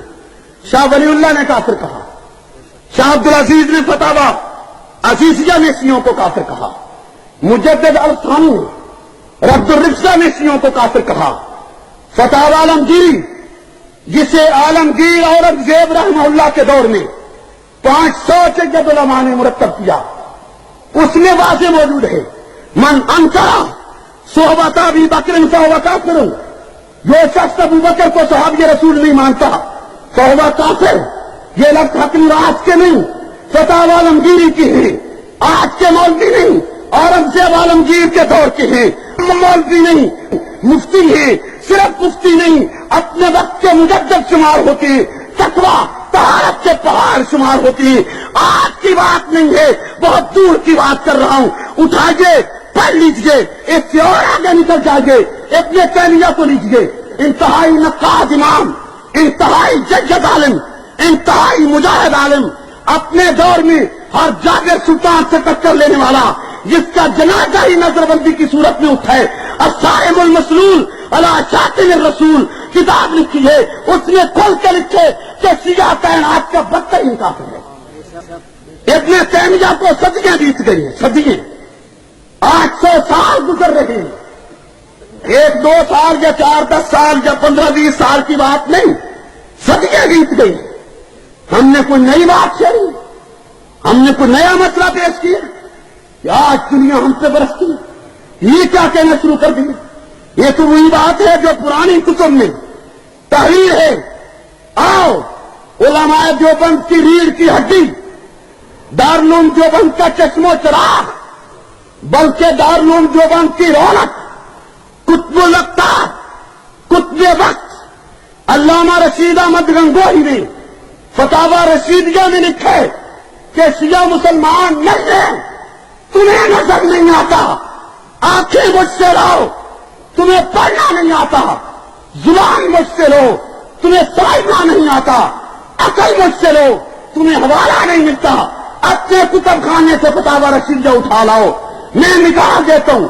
سوال آئے، ایک شخص پوچھتے کہ عورت سنی تھی، نکاح شیعہ سے ہو گیا، مغالطہ میں بعد میں پتا چلا کہ یہ تو شیعہ ہے. اب وہ سنی عورت کو طلاق لینا چاہیے یا بغیر طلاق کے جدا ہو جائے؟ نکاح ہوا ہے یا نہیں ہوا؟ یہ سوال ہے. سوال کا دوسرا حصہ یہ ہے، مرد سنی تھا، لڑکے شیعہ ہو گئے ہیں، باپ سنی تھا، اولاد شیعہ ہو گئی ہے، یہ اولاد اپنے باپ کی وارث ہے یا نہیں ہے؟ یہ اہم سوال شیخ الاسلام والمسلمین قطب الاقطاب علامہ گنگوہی کے پاس آتا ہے. وہ اس کا جواب لکھتے ہیں، فرماتے ہیں کہ عورت کو طلاق لینے کی ضرورت نہیں، جبکہ عورت سنی اور خامل شیعہ ہے، بغیر طلاق کے جدا ہے، یہ نکاح ہوا ہی نہیں تھا. کیوں نہیں ہوا تھا؟ فرماتے ہیں شیعہ مسلمان نہیں کافر ہے. لڑکے جو شیعہ ہو گئے، باپ سنی مرا ہے، وہ لڑکے اپنے باپ کے وارث نہیں. کیوں؟ فرماتے ہیں لڑکے کافر ہو گئے، باپ مسلمان تھا، کافر اولاد مسلمان باپ کی وارث نہیں بنتی. تمہیں نہیں نظر آتا ہے تو فتاوی رشیدیہ میرے پاس لاؤ، میں نکال دے. یہ میں اس لیے عرض کر رہا ہوں کہ میں آج بنیاد مضبوط کر کے چلوں گا، اور گفتگو بھی میں نے جلدی ختم نہیں کرنی، جب تک میرا دل چاہے گا چلوں گا. میں نے آپ سے وعدہ کیا ہے کہ میری آج کی گفتگو یادگار گفتگو رہے گی. کوئی علم نہیں زندگی کب تک ہے، نہیں ہے علم کے دوبارہ آپ کے پاس آیا جا سکے گا یا نہیں. پہلے کتنی مدت بعد حاضری ہوئی ہے، لیکن یہ بات ڈنکے کی چوٹ کہہ جاؤں گا کہ جو شخص بھی میری تقریر کا رد کرنا چاہے وہ میرے تمام حوالہ جات کو نمبر وار توڑے پھر رد کرے. دلیل کے ساتھ گفتگو ہونی چاہیے، بلا دلیل نہیں. یہ میں نے تمام وہ حوالہ جات عرض کیے جو خصوصیت کے ساتھ اہل سنت مکتب فکر کے لیے تسلیم کرنے لازمی ہے. بدقسمتی سے ایک تقسیم اور بھی ہے، بریلوی اور دیوبندی. میں چاہتا نہیں ہوں کہ اس تقسیم پہ بات کروں، نہ میں نے کبھی کی ہے، لیکن تسلی کے لیے بریلوی حضرات سے اور نوجوانوں سے بھی عرض کرتا ہوں کہ تم اگر یہ حوالہ جات نہ مانو، اگر کہ شاہ ولی اللہ بریلویوں دیوبندیوں اہل حدیثوں کا مشترک ہے، شاہ عبدالعزیز بریلوی دیوبندی کا مشترک ہے، مجدد الثانی بریلوی دیوبندیوں کا مشترک ہے، لیکن چلو اگر ان کی بات نہ بھی مانی جائے تو میں بریلوی نوجوانوں سے، بریلوی دوستوں سے عرض کرتا ہوں، فتاوی رضویہ اٹھاؤ، رد الرفسہ مولانا احمد رضا خان بریلوی کا اٹھا لو. اس میں احمد رضا خان بریلوی نے جو فتویٰ لکھا ہے اس کے اردو الفاظ یہ ہیں، وہ فرماتے ہیں کہ شیعوں کا بڑا ہو یا چھوٹا، مرد ہو یا عورت، دیہاتی ہو یا شہری، دیہاتی ہو یا شہری، مرد ہو یا عورت، قطعاً یقیناً لا ریب لا شک کافر اور خارج الاسلام ہے. یہ لکھتے لکھتے آگے لکھتی کہتے ہیں کہ جو شیعوں کو کافر نہ سمجھے اس کے لیے پھر لفظ استعمال کیے، من شک فی کفر ہی وعذابی فقط کفرا. کہتے جو شیعوں کے کفر میں شک کرے وہ بھی کافر ہے.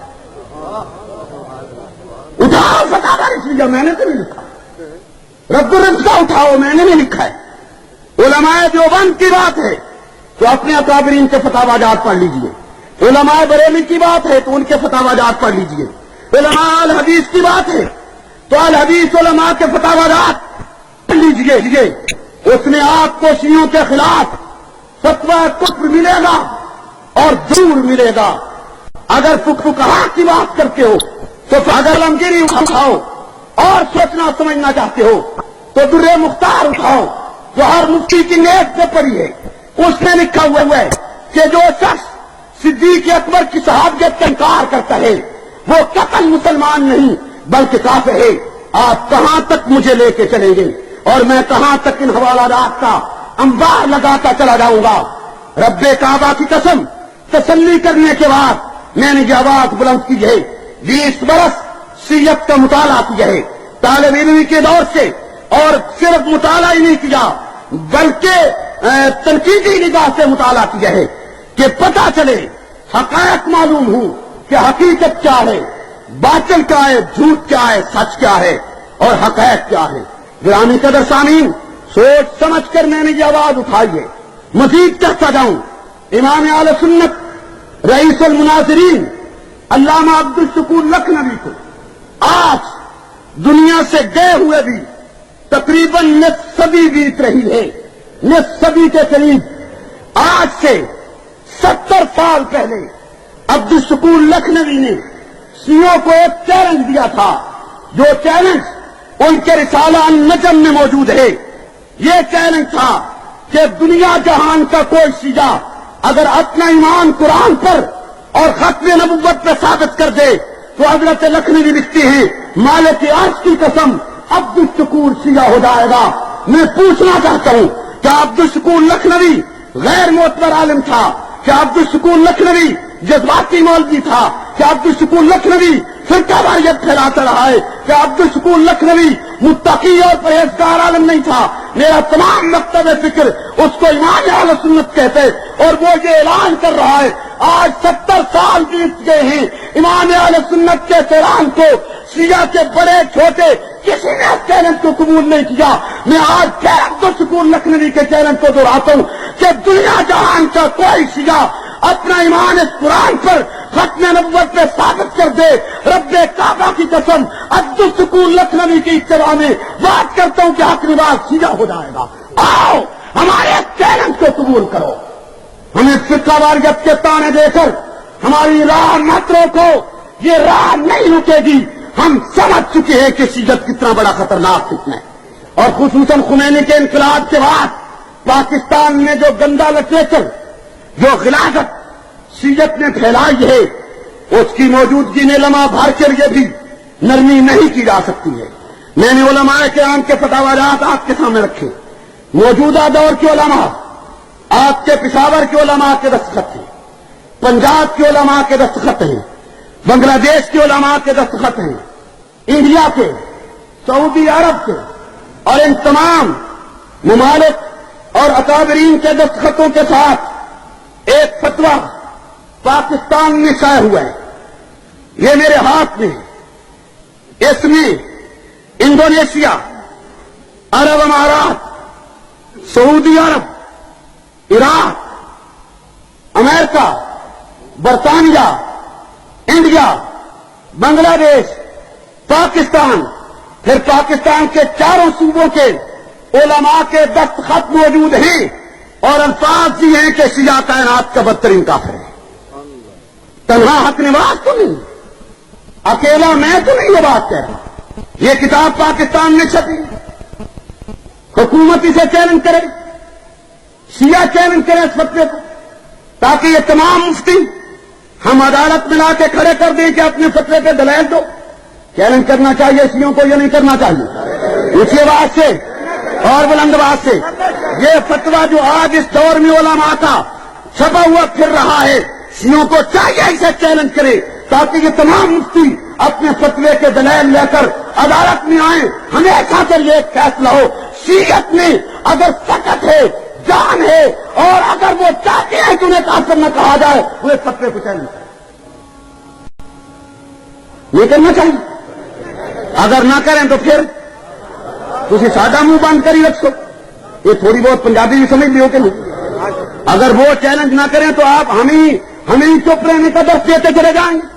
جی سب مجھے سے کہتی ہیں کہ نیچے رکھ نگاہ آپ، کوئی ان سے نہیں کہتا نہ نکلو یوں یہاں ہو کر، ہمیں درس دیا جائے گا کہ چپ رہو،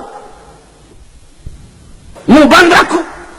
پھر ایک بات یہ بھی کہتا جاؤں، شیعہ سیاسی فرقہ ہے، اگر آپ اسلام چاہتے ہیں تو شیعہ اینٹی اسلام ہے.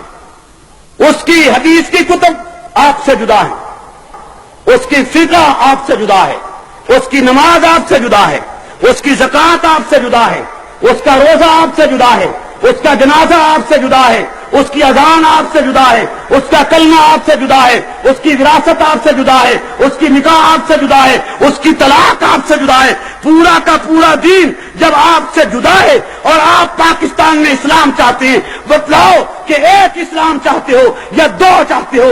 شیعہ اور پیش کرتا ہے، تم اور پیش کر رہے ہو. ایک آدھ مسئلے میں اختلاف ہو تو نپٹایا جا سکتا ہے، یہاں تو تمام ایمانیات میں بنیادی اختلاف ہے. تم بخاری شریف کو حدیث کی کتاب کہتے ہو، وہ بخاری شریف پہ لعنت بھیجتے ہیں. وہ اصول کافی کو حدیث کی کتاب کہتے ہیں، تم اصول کافی پہ لعنت بھیجتے ہو. بتلاؤ تو صحیح کہ سیاسی طور پہ بھی چپ رہے تو کب شیعہ تمہیں پاکستان میں اسلام لانے دے گا؟ افغانستان میں مجاہدین کو کیوں نہیں کامیاب ہونے دیتا؟ وہاں نہیں رکاوٹ بن گیا تھا. اس کا پورا نظام، حتیٰ کہ نظام سلطنت آپ سے جدا ہے. جس فرقے کا نظام سلطنت جدا ہو، اس فرقے کے ساتھ کسی بھی سٹیج پہ میرا یا آپ کا اتحاد ہو سکتا ہے؟ بلند آواز سے اور اونچی آواز سے ایک بات مزید کہنا چاہتا ہوں. جمعیت علماء اسلام نے مینار پاکستان پہ اعلان کیا تھا اور آج تک ہم اس اعلان پہ قائم ہیں کہ پاکستان میں اکثریتی آبادی فقہ حنفی کی ہے، لہذا پاکستان کا پبلک لا فقہ حنفی کے مطابق بننا چاہیے. میں آپ سے پوچھتا ہوں کہ کیا شیعہ اس مطالبے میں ہمارے ساتھ آ سکتا ہے؟ اتحاد کر سکتا ہے؟ ساتھ دے سکتا ہے؟ ہمارے اس موقع پہ ہمیں ووٹ دے سکتا ہے؟ جب نہیں دے سکتا ہے تو شرم کس بات کی، حیا کس بات یا خاموشی کس بات کی؟ مزدور کے حقوق کے لیے جنگ لڑوں، کسان کے حق کے لیے جنگ لڑوں، فٹ پاتھ پہ بیٹھے ہوئے بھوکے کے لیے جنگ لڑوں، صدیق کی عزت اور آبرو کی جنگ کیوں نہ لڑوں؟ ایسا تجربہ کی عصمت اور عزت کی جنگ کیوں نہ لڑوں؟ آپ بتلائیں. جنہیں نماز میں گالیاں دی جا رہی ہیں کہ اس وقت تک نماز ختم نہیں ہوتی ہے جب تک کہ ایسا تجربہ اور ابو بکر پہ معاذ اللہ لعنت نہیں بھیج لی جاتی. گرامی قدر، میں تو ابھی بہت نچلی باتیں کر رہا ہوں. بنیاد ہے، جڑ ہے کتاب اللہ. دین کی بنیاد کتاب اللہ ہے، اساس کتاب اللہ ہے. یہ شیعہ مقبول حسین دہلوی کا ترجمہ قرآن میرے ہاتھ میں ہے. 12 مجتہدوں نے تقریباً اس ترجمے کی تائید کی ہے. آج اس ترجمے کو چھپے ہوئے 70 برس کا عرصہ بیت گئے ہیں. 70 برس. اور اس وقت کے جتنے شیعہ بڑے بڑے مجتہد تھے سب نے اس کی تائید کی ہے. اس کے 12ویں پارہ میں 16ویں رکوع پر مقبول حسین دہلوی شیعہ مجتہد حاشیہ لگا کر لکھتے کہ یہ قرآن غلط ہے اور شراب خور خلفاء کی خاطر لکھا گیا ہے. شراب خور خلفاء کی خاطر. آپ میں مجمع میں سے کوئی شخص بھی یہ حوالہ دیکھنا چاہے بلا جھجک سٹیج پہ آئے، بلکہ اپنی زبان سے پڑھ کے سنائے. کہتا ہے شراب خور خلفاء کی خاطر یہ کتاب تبدیل کی گئی ہے. پھر سوال اٹھاتا ہے، کہتا جب قرآن غلط ہے تم صحیح کر دو. کہتا ہم امام کے حکم سے مجبور ہیں، جب تک مہدی غار سے باہر نہیں آئے گا ہم یہی غلط قرآن پڑھیں گے، اور جب مہدی غار سے باہر نکل آئے گا اس وقت قرآن اصلی حالت میں پڑھا جائے گا. سن جاؤ پیشافی نوجوانوں، تم بتلاؤ کہ جو قرآن کو شرابیوں کی کتاب کہے، قرآن کو بدلی ہوئی کتاب کہے، قرآن کی اصلیت کا انکار کرے، وہ مسلم ہے یا کافر ہے؟ بلند آواز سے اور اونچی آواز سے اور بلند آواز سے.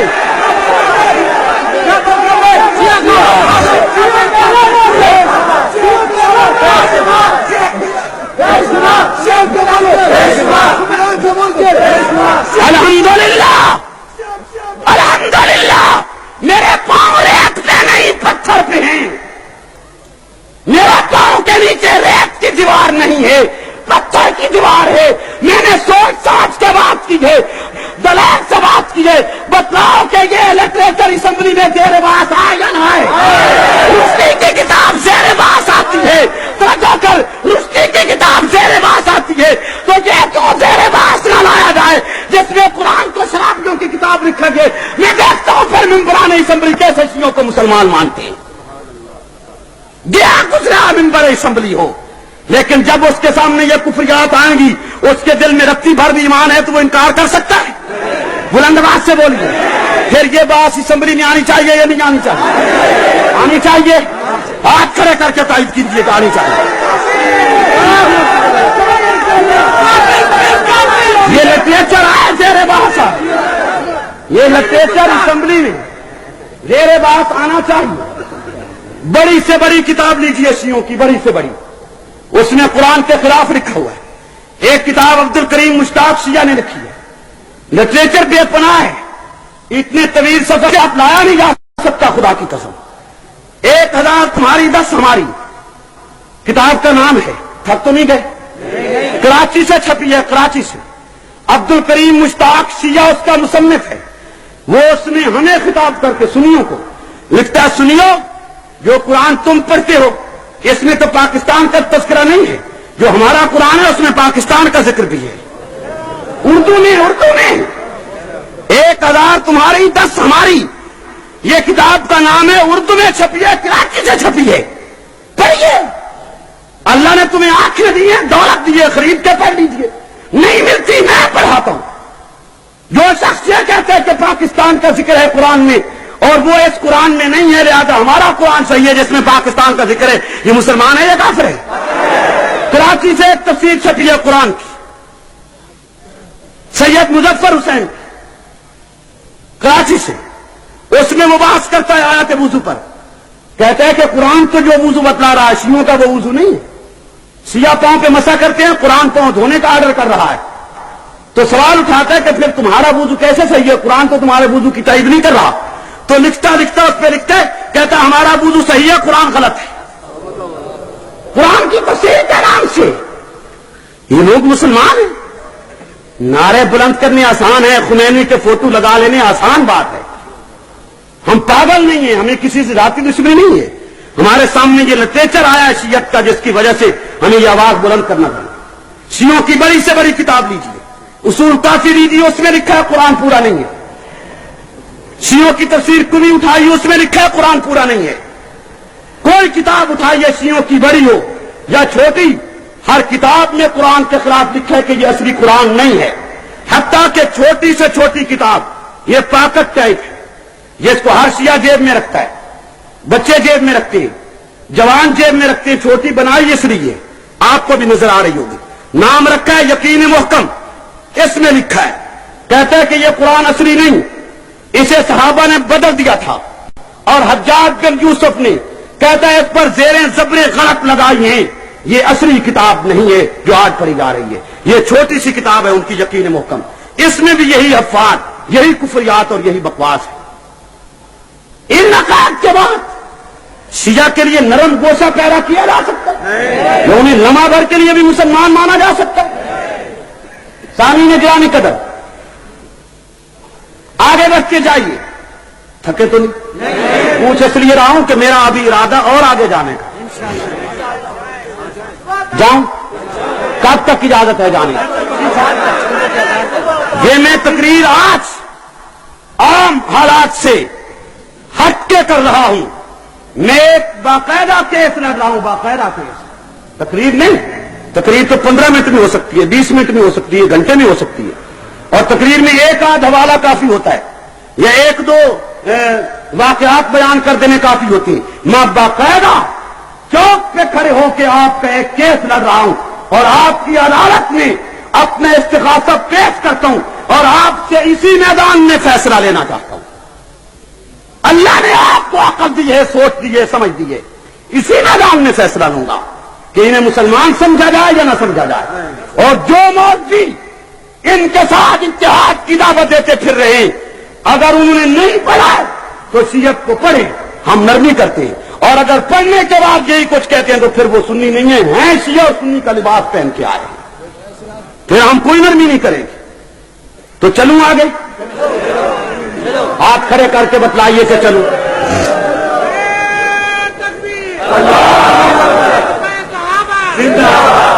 گرامی قدر سامعین، سیاہ کی یہ کتاب، ٹائٹل دیکھتے جائیے، کتاب کا حجم دیکھتے جائیے. احسن المقال لاہور سے چھپی ہے. کہاں سے چھپی ہے؟ نام کیا ہے؟ یہ ترجمہ ہے ایک فارسی کتاب کا جس کا نام منتہی الاعمال ہے. اس کتاب میں، اور چھپی کس جگہ سے؟ جامعہ المنتظر لاہور سے، جو ایران کے صدر خامنائی کی آمد پر استقبالیہ ادارہ بنا رہا تھا.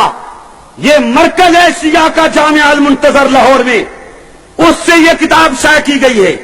اور اس کتاب میں امام مہدی کی خصوصیات لکھی ہیں کہ مہدی کیا ہے اور کیا کرے گا. اس کتاب کے صفحہ 339 پر یہ تحریر کیا گیا ہے کہ امام مہدی جب آئے گا تو نئی شریعت لائے. توجہ ہے، امام مہدی جب آئے گا تو کیا کرے گا؟ نئی شریعت لائے گا. جو نئی شریعت لائے محمد رسول اللہ کے بعد وہ مسلمان ہے؟ اونچی آواز سے. اور جو نئی شریعت کا عقیدہ رکھتا ہے وہ مسلمان ہے؟ محمد رسول اللہ کے بعد نئی شریعت آ سکتی ہے، لائی جا سکتی ہے. جو یہ عقیدہ رکھتا ہے وہ ختم نبوت کا منکر ہے یا نہیں ہے؟ یہ کتاب شیعوں کی نہ ہو، جامعہ المنتظر سے چھپی نہ ہو، اردو زبان نہ ہو، اس میں عبارت نہ ہو، یہ آپ گولی ہے. آپ میں سے جس کا دل چاہے آئیے یہی کھول کے پڑھ لیجئے، تسلی کر لیجئے، جلسے کے بعد تسلی کر لیجئے. اس میں تحریر ہے کہ مہدی نئی شریعت لائے گا. پھر نئی شریعت کے احکام بھی بتلائے ہیں. ان میں سے ایک حکم یہ بتلایا کہ ہر 20 سالہ نوجوان جو دین نہیں پڑھے گا مہدی اس کو قتل کر دینے کا آرڈر کر دیں گے. 20 سالہ نوجوان جو دین نہیں پڑھے گا 20 سالہ عمر تک اسے امام مہدی آ کے قتل کرنے کا آرڈر کر دیں گے. یہ نئی شریعت کے ایک حکم بھی اس میں نقل کر دیے. اور یہ بھی بتلایا کہ امام مہدی یہ تمام مسجدیں گرا دے گا جن مسجدوں کے مینار بنے ہوئے. کیوں؟ کہتا ہے کہ یہ مسجدیں غلط بن گئی ہیں، مہدی یہ مسجدیں گرائے گا. اسی طرح یہ حق الیقین ملا باقر مجلسی کی کتاب میرے ہاتھ میں ہے، اس میں بھی مہدی کے فضائل لکھے گئے ہیں کہ امام مہدی کیا کیا کرے گا. اس میں یہ بھی لکھے مہدی آئے گا سر سے پاؤں تک ننگا ہوگا، اور سب سے پہلے مہدی کے ہاتھ پہ جو بیعت کرے گا وہ محمد رسول اللہ ہوگا. حق الیقین باقر مجلسی کی کتاب ایران سے چھپی ہوئی، ایران سے فارسی زبان میں لکھا ہے کہ جب مہدی باہر آئے گا غار سے سر سے پاؤں تک ننگا، مادر ساتھ ننگا، اور اس کے ہاتھ کے سب سے پہلے جس نے بیعت کرنی ہے وہ محمد رسول اللہ ہے. سنیو، تم سے پوچھتا ہوں کہ جو محمد رسول اللہ کو کسی اور کے ہاتھ میں بیعت کرائے وہ محمد کی صداقت، دیانت، عفت، تقدس، شرافت اور شان کا منکر ہے یا نہیں ہے؟ بلند آواز سے بولیے. وہ رسول اللہ کی توہین کر رہا ہے یا نہیں کر رہا؟ وہ محمد رسول اللہ کی عظمت کا انکار کر رہا ہے یا نہیں کر رہا؟ خاتم الانبیاء قائد ہیں، کسی کے مقتدی نہیں ہیں. یہ خاتم الانبیاء کو مہدی کے ہاتھ میں بیعت کرا رہا ہے، اور اسی پہ اس کے پیٹ کی مروڑ بند نہیں ہوئی. لکھتا ہے کہ جب مہدی غار سے نکلے گا ایسا کی قبر کھودے گا، ایسا طیبہ کا وجود نکال کر اس کے وجود پہ کوڑے برسائے گا. سنیت مٹ گئی، مولویت مٹ گئی، پیری مٹ گئی، مرشد مٹ گئے، جوان مٹ گئے، شعراء مٹ گئے. سیدہ کائنات طیبہ طاہرہ ام المومنین کے لیے لکھا جائے کہ قبر کھود کے اس کے وجود پہ کوڑے برسائے جائیں گے. تم زندہ کس لیے؟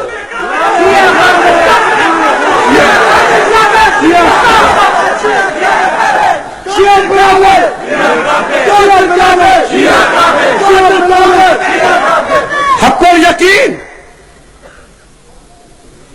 ضمانت کے ساتھ بتلاؤ یہ لٹریچر عدالت میں زیر بحث آنا چاہیے یا نہیں؟ اسمبلی میں آنا چاہیے. رشدی کی کتاب آئی ہے تو یہ نہیں آنی چاہیے. یہ اس سے کم کفر ہے، یہ اس سے کم خلافت ہے. یہ بھی آنی چاہیے، یہ نہیں آنی چاہیے. اس لٹریچر کے خلاف بھی جلوس نکلنا چاہیے یا نہیں نکلنا چاہیے؟ یہ لٹریچر صرف ضبط ہونا چاہیے یا مصنفوں کو تختہ دار پہ لٹکنا چاہیے؟ بلند آواز سے ہاتھ کھڑے کر کے بتلائیے. مجھے گالیاں دینا آسان ہے، سپاہ صحابہ پہ تبصرہ کر لینا آسان ہے، لیکن ہمارے موقف کو سمجھنا اور پھر اسے بیان کرنا آسان نہیں. اسی موقف کو بیان کرنے کی وجہ شیعت نے مجھے 2 مرتبہ 302 کے کیس میں ملوث کیا ہے کہ میں اس طرح تختہ دار پہ لٹک جاؤں. لیکن شیعت کو اور دنیا یہودیت کو یقین ہونا چاہیے کہ قبر کی رات متعین ہے، وقت سے پہلے نہیں آ سکتی، اور میں اس طرح موقف چھوڑا جا سکتا ہے. ہمیں جو بات سمجھ آئی ہے ہم دلائل کے ساتھ کرتے ہیں، ہمارے ساتھ بات کی جائے، ہم قائل نہ کریں تو ہم مجرم ہیں. یہی حق الیقین ہے. یہ اس وقت میرے ہاتھ میں ہے، اس میں کہانی لکھی ہے، توجہ کیجئے، جگر پہ ہاتھ رکھیے. کہانی لکھی ہے کہ ایک دن شیطان کی علی ابن ابی طالب سے ملاقات ہو گئی، شیطان کی. تو علی نے شیطان کو کہا کہ شیطان تجھ سے بڑا اللہ کی مخلوق میں لعین، بے ایمان اور جہنمی کوئی نہیں. علی نے کہا سچ کہا یا نہیں کہا؟ اسی آواز سے بولی، سچ کہا ہے نا؟ شیطان سے بڑا کوئی جہنمی ہے؟ شیطان سے بڑا لعین؟ اسی حق الیقین میں باقر مجلسی لکھتا ہے، کہتا ہے شیطان نے علی سے کہا علی آپ کو مغالطہ ہے، مجھ سے بڑے 2 بے ایمان ہیں.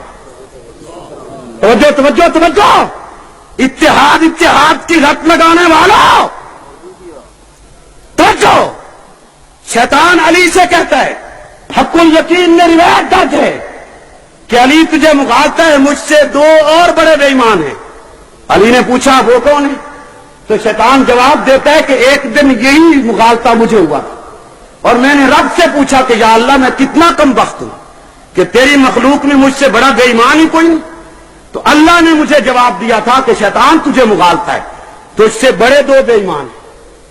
تو شیطان علی سے آگے کہتا ہے، اس کتاب میں روایت ہے کہ میں نے اللہ سے پوچھا کہ یا اللہ وہ 2 کون ہیں، میں بھی دیکھنا چاہتا ہوں. تو اللہ نے مجھے دروغہ جہنم کے پاس بھیجا، شیطان کہتا ہے، اور فرمایا کہ دروغہ جہنم کو سلام کہے میرے، اور اسے کہے کہ مجھے تجھے وہ 2 آدمی دکھایا جو تجھ سے بڑے بے ایمان اور جہنمی ہیں. آگے کہتا ہے، باقر مجلسی لکھتا ہے کہ شیطان پھر دروغہ جہنم کے پاس گیا، اسے اللہ کا سلام کہا اور اسے کہا کہ مجھے لے چل، وہ 2 آدمی دکھا جو مجھ سے بڑے جہنمی اور بے ایمان ہیں. شیطان ساتھ اٹھا، نہ دروغہ جہنم ساتھ اٹھا، شیطان کے ساتھ ہوا اور لے چلا. چلتے چلتے آگے لکھتا ہے کہ جہنم کے اس طبقے میں لے گیا کہ جس طبقے میں شیطان سے بڑے 2 بے ایمان، بڑے 2 بدماش ابو بکر و عمر جل رہے تھے.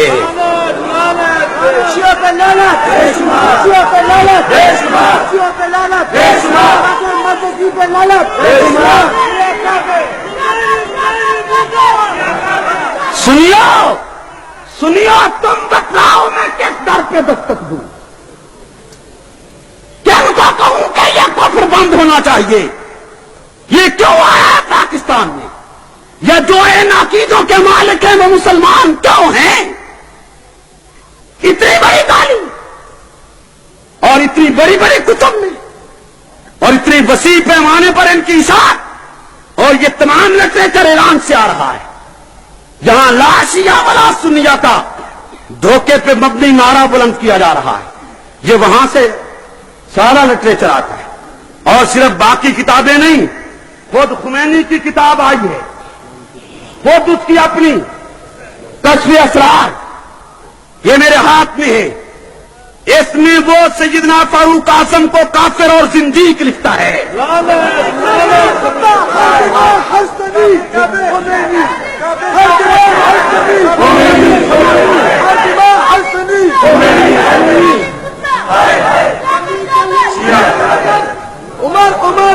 ہمارا دماغ تو خراب نہیں ہے، ہم بلا وجہ الزام نہیں لگاتے ہیں. یہ وہ کرتوت ہے جو شیعوں نے خود کی ہے. اب اس کرتوت کے بعد ہم انہیں معاف نہیں کر سکتے. ہم قادیانیت کے سٹیج پہ انہیں لا کے چھوڑیں گے انشاءاللہ. انشاءاللہ لایا جائے گا. یہی تو وجہ ہے کہ انہیں اب ضرورت پڑی ہے اتحاد کا درس دینے کی. وہ بھانپ گئے ہیں کہ یہ تاریخ کہاں جا کے ختم ہوگی، اس لیے وہ اب مسلمانوں میں گھسنا چاہتے ہیں کہ کہیں یہ بات آگے نہ بڑھے. لیکن یہ تو بڑھے گی، بڑھنی چاہیے یہ نہیں بلند آواز سے. میں نے یہاں تک بھی کہا ہے کہ کچھ دن ہم مزید انتظار کریں گے. اگر شیعہ عدالت میں نہیں آتا تو پھر ہم آ رہے ہیں. اور کس طرح سے آ رہی؟ ہم کسی بھی ایسی لڑکی سے مقدمہ کروائیں گے جس کا نکاح اس کے والدین نے مغالطہ نے یا جان بوجھ کر شیعہ لڑکے سے کر دیا ہوگا. ہم اس سے کیس کروائیں گے. وہ لڑکی استغاثہ کرے گی کہ میں مسلمان سنی مسلمان ہوں، میری فقہ میرے عقیدے میرے فتاویات کے مطابق شیعہ کافر ہے، میرا اس سے نکاح نہیں ہو سکتا. میں دیکھتا ہوں پھر عدالت شیعہ کو مسلمان کیسے لکھتی ہے. تم سمجھ نہیں رہے ہو کہ ہم کہاں پہنچنا چاہتے ہیں. انشاءاللہ پہنچیں گے ہم. تم نہ ہماری ٹانگیں کھینچو، ہمیں نکلنے دو، ہمیں جانے دو. انشاءاللہ ہم پاکستان کی دھرتی پر اصحاب رسول پہ تبرہ بند کرا کے چھوڑیں گے. اور شیعت کے تمام قلم جو صحابہ کے خلاف لکھتے ہیں وہ تمام قلم توڑ دیے جائیں گے. یہ وقت آئے گا. آج آپ کو عجوبہ معلوم ہوتا ہے، اسی طرح عجوبہ معلوم ہوتا تھا جب عطا اللہ شاہ بخاری کہتا تھا کہ قادیانی غیر مسلم قرار پا جائیں گے. لوگ کہتے تھے بڈھا ہے، پاگل ہو گیا ہے. لیکن وقت آیا یا نہیں آیا؟ بلند آواز سے. اگر ہم بد نیت نہیں ہیں، نیک نیت ہیں تو یہ وقت آئے گا اور شیعت پاکستان کی دھرتی پہ غیر مسلم کی حیثیت سے تسلیم کی جائے گی. یہ لٹریچر اور یہ گند اور یہ کفریات کیسے کوئی مسلمان برداشت کر سکتا ہے؟ اصحاب رسول کو اتنی گالی جو برداشت سے سرے سے باہر.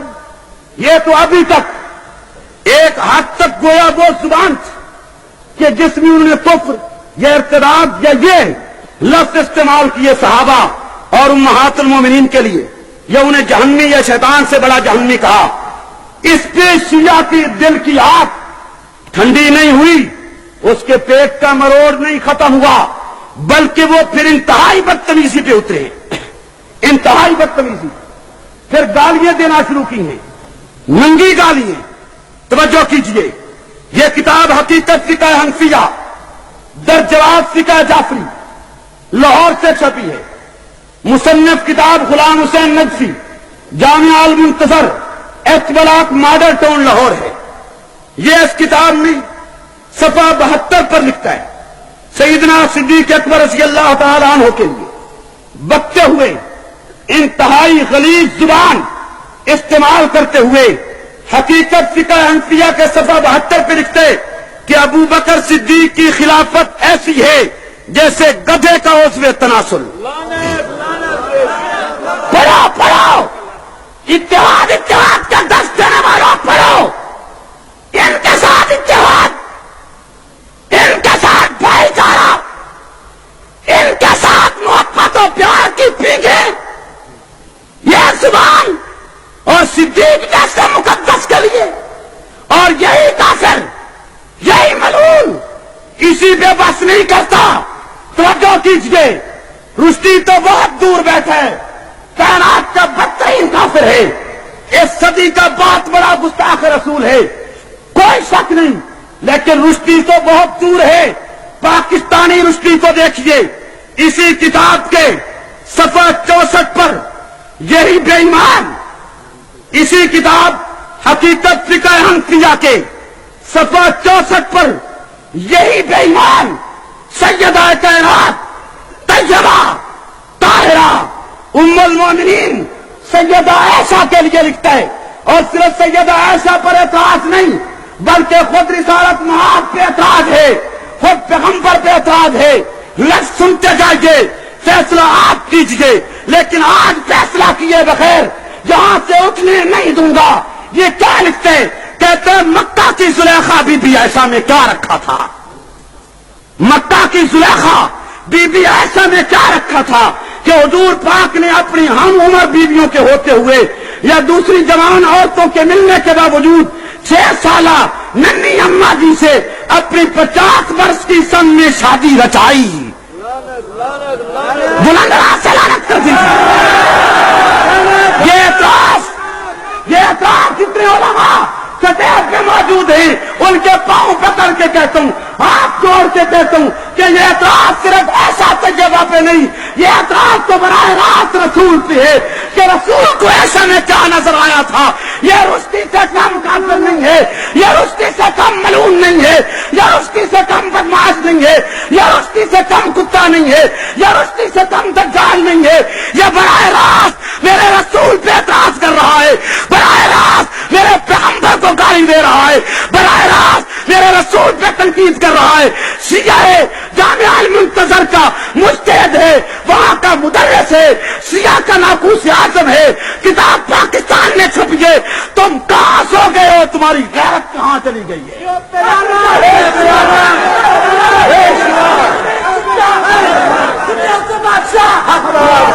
خدا کی قسم اٹھا کے کہتا ہوں اور اس پہ بھروسہ, پاکستانی حکومت نے میری راہ نہ روکے اور مجھے چوکوں اور چوراہوں پر صرف چوکوں اور چوراہوں پر حکومت مجھے 1 ماہ بولنے دے, شیعت کو ایران جانے پہ مجبور نہ کر دوں تو مجھے جلا وطن کر دیا جائے. بات ساتھی کہتے ہیں بات سمجھ نہیں آئی, توجہ کیجیے. میں کہہ رہا ہوں, ٹھہریے, لاؤڈ سپیکر خاموشی کے ساتھ لگتا رہے گا. میں عرض یہ کر رہا ہوں, حکومت میری راہ نہ روکے, میرے پاؤں نہ پکڑے, میری راہ میں رکاوٹیں پیدا نہ کرے, خصوصاً سنی حکمرانوں سے اور سنی انتظامیہ سے درخواست ہے. 1 ماہ مجھے شہروں کے چوکوں اور چوراہوں پر شیعت کی خلافت کو بیان کرنے کی اجازت دے دی جائے. میں شیعوں کو ایران جانے پہ مجبور نہ کر دوں تو مجھے جلا وطن کر دیا جائے.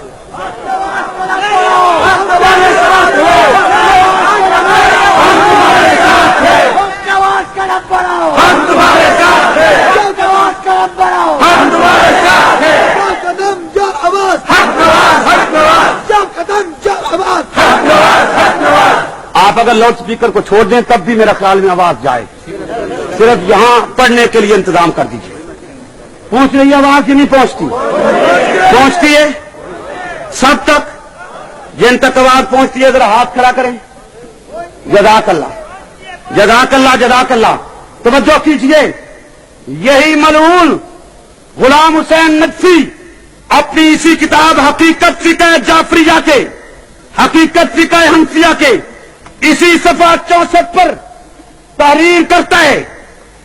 واقعہ بخاری شریف کا, صحیح حدیث کہ جبریل سیدہ عائشہ کی تصویر لائے تھے اور رسالت مآب کو اطلاع دے گئے تھے کہ یا رسول اللہ, یہ عورت, یہ خاتون آپ کے حرم میں آئے گی, ام المومنین بنے گی, آپ کی آبرو بنے گی.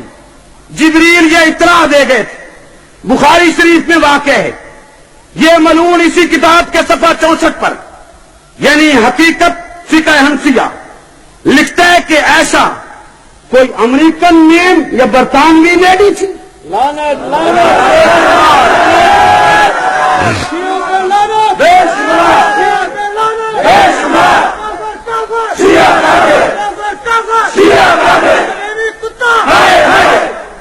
انداز گفتگو دیکھتے جائیے, زبان دیکھتے جائیے, لہجہ دیکھتے جائیے. یہ کتابیں, یہ لٹریچر, یہ غلاستی کس مسلمان کے لیے قابل برداشت ہیں؟ گرامی قدر, ابھی تو میں سمجھتا ہوں کہ یہ بھی بہت کم ہے. شیعت اس سے آگے نکلی ہے. شیعت نے اس سے زیادہ غلیظ زبان استعمال کرنے سے دریغ نہیں کیا ہے. توجہ رہے, یہ کتاب بغاوت بنو امیہ غلام حسین نجفی ملعون کی لکھی ہوئی ہے جس کی پہلی تھی, اور یہ کتاب بھی لاہور سے چھپی ہے. ہزاروں کی تعداد میں ملک میں تقسیم ہوئی ہے.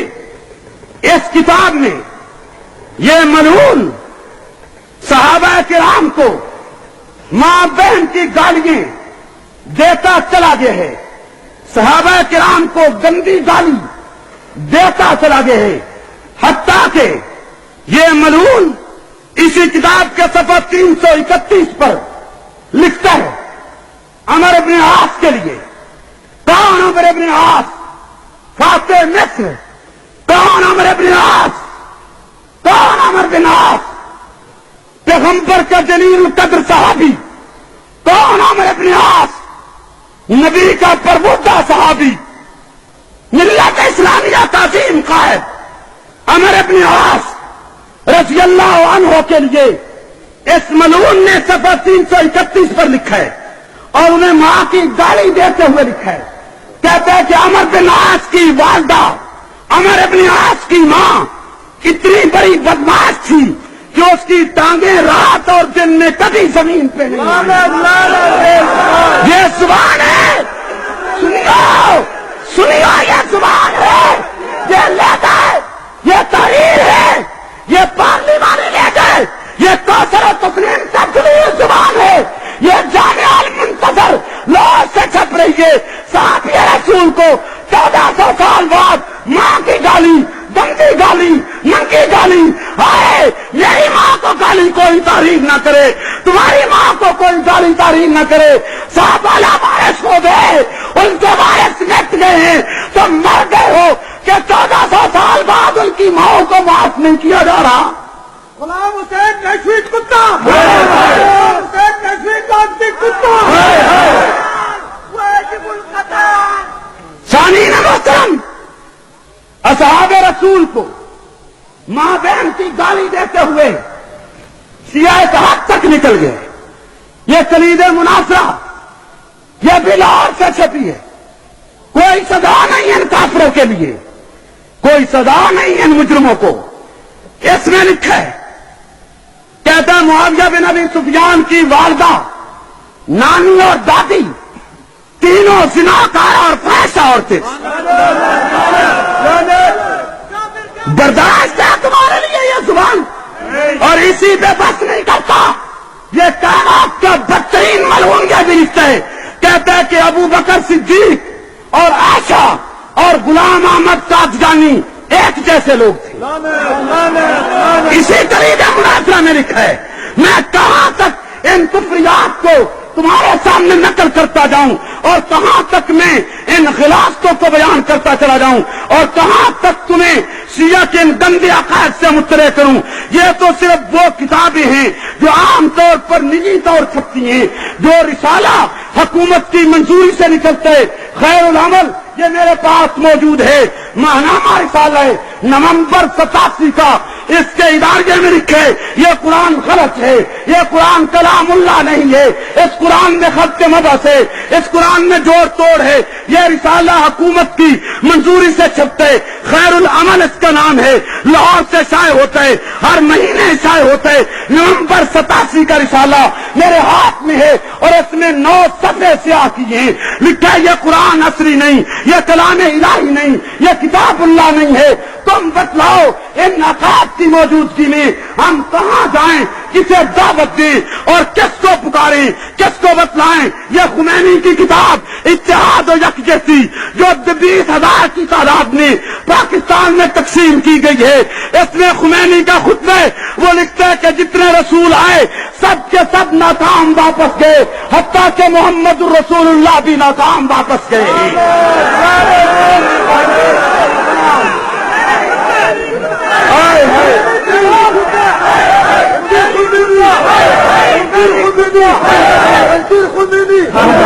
پشاور کے ساتھیوں، دوبارہ میں آ سکوں یا نہ، حکومت آنے دے یا نہ آنے دے، تم بلاؤ یا نہ بلاؤ، زندگی رہے یا نہ رہے، میں اپنا کیس پوری طرح لڑوں گا. استغاثہ دلیل کے ساتھ پیش کروں گا. فیصلہ تم پہ چھوڑوں گا، تمہاری قبر سامنے رکھ کے چھوڑوں گا کہ بتلاؤ ان کفریات کی موجودگی میں ہم شیعہ کو مسلم فرقہ سمجھیں یا کافر فرقہ سمجھیں. اسی آواز سے یہ کتاب کراچی سے عبد الکریم مشتاق کی چھپی ہے. کتاب کا نام آد خانہ بطول پر، یہ اس کا نام ہے. اس کے صفحہ 48 پر لکھے ابو بکر عمر عثمان یعنی خلفائے ثلاثہ اصحاب ثلاثہ رام چندر جی سے گھٹیا لوگ تھے. رام چندر جی سے. پشاور کے شیعوں تم اپنا ایمان ہمارے سامنے پیش کرتے ہو، تم غصہ ہوتے ہو کہ تمہیں کافر کیوں کہا جاتا ہے. تم نے اصحاب ثلاثہ کو رام چندر جی سے گھٹیا لکھا ہے. اور صرف اتنا نہیں، آگے یہ ملعون لکھتے کہ قیامت کے دن شیطان کہے گا اللہ ابو بکر عمر عثمان یہ تینوں مجھ سے بڑے بدماش ہیں، پھر ان کو سزا دے بعد میں مجھے سزا دے. آج خانہ بطول پر اردو زبان میں یہ لٹریچر آپ کے ملک میں ہے، تم نے رکوایا، تم نے یہ لٹریچر ضبط کرائے، تم نے ان مصنفوں کو سزا دلوائی، تم نے اس کے لیے کوئی لاہ عمل تیار کیے، تم نے اس کے لیے کوئی سوچ سوچی ہے، تم نے اس کے لیے کوئی پروگرام تجویز کی ہے. اگر یہ کفر چھپ رہے تو کھل کے کہو کہ چھپتا رہے، اور اگر تم بھی چاہتے ہو کہ یہ بند ہونا چاہیے تو پھر بتلاؤ کہ اس کو بند کرانے کی راہیں کون سی راہیں. جواب دلانا چاہیے. یہ کتاب ہے محب اہل بیت کون، دشمن اہل بیت کون. در جواب محب اہل بیت کون. یہ کتاب لاہور کے 5 مکتبوں سے چھپی ہے، حادثہ باد کے 1 مکتبے سے چھپی ہے. اور اس کتاب میں نمبر وار فاروق اعظم کو گالی ہے. نمبر 1 گالی، نمبر 1 گالی، نمبر 2 یعنی یہ ملعون مصنف جس کا نام مشتاق حسین جعفری ہے، یہ نمبر لگا کر توجہ کیجیے، نمبر لگا کر گالی نے دیتا. نمبر 1 نمبر 2 نمبر 3 نمبر 4 فاروق اعظم کو گالی دیتا جا رہا ہے. اور ان گالیوں نے ایک گالی یہ دی ہے، کہتا ہے کہ عمر بن خطاب کا مرتے وقت تک، عمر بن خطاب کی غذا مرتے وقت تک شراب تھی.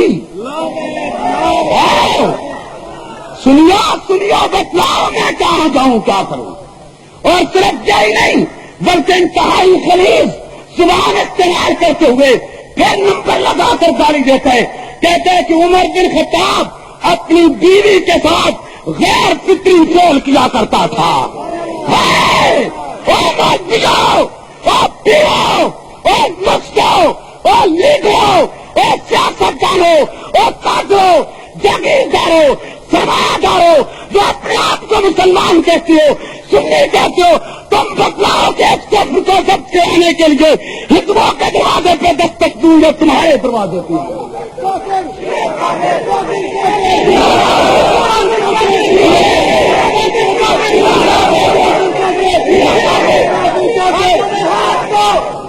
اور یہ کے بعد مت مخالفت میں رہو،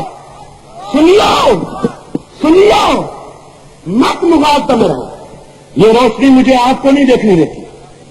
آپ مجھے دیکھ لیں، میں نے سچی بات کی ہے یا غلط کی ہے. پورے مجمع کو دستہ درخواست، میرے جانے کے بعد مجھے گالی مت دینا، میرے ساتھیوں کو برا بلا مت کہنا. پوری تحقیق کے ساتھ دستہ عرض کرتا ہوں، میری گفتگو کے اعتراض ہے، میرے دلائل میں کمی محسوس ہوئی ہے. اسی مجمع میں کوئی بھی شخص بازو کھڑا کر کے اعلان کرے تاکہ میں اس کی تسلی یوں کرا کے جاؤں، بعد میں وہ میری جماعت کے کارکنوں کو سکھاتا نہ تھا. یہی بازو کھڑا کرے ضرورت ہے تو. اور ساتھ میں یہ بھی کہتا ہوں کہ تم تو میرے سنی مسلمان بھائی ہو، شیعہ ہے کیریکٹر عدالتی، پشاور ہائی کورٹ میں چیلنج کر دے ہمیں اس نے کیوں کافر کہا ہے، میں عدالت میں کوئی ثابت نہ کروں تو مجھے ماں نے نہیں کتیا نہیں جنا ہے.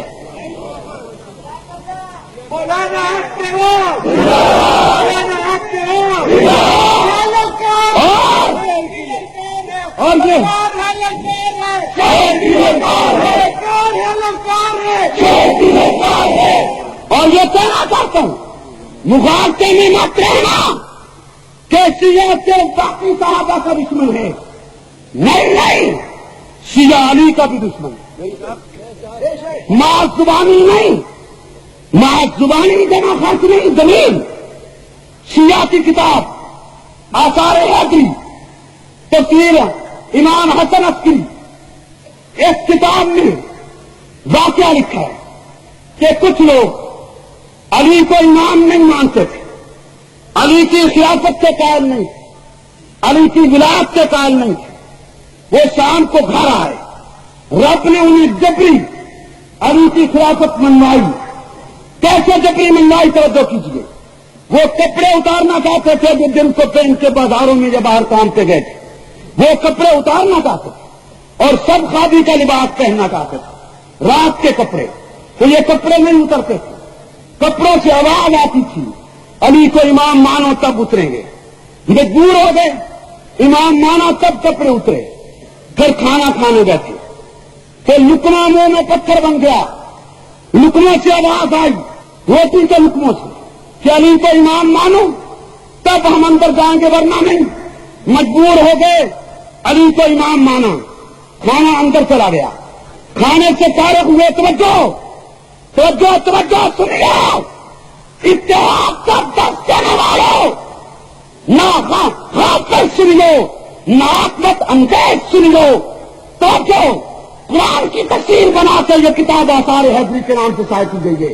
آگے لکھا ہے کہ انہیں لیٹرین جانے کی ضرورت پڑی، لیٹرین گئے، پیشاب بند ہو گیا، پیشاب نہیں آتا تھا، آلات کا تناسب سے آواز آئی علی کو امام،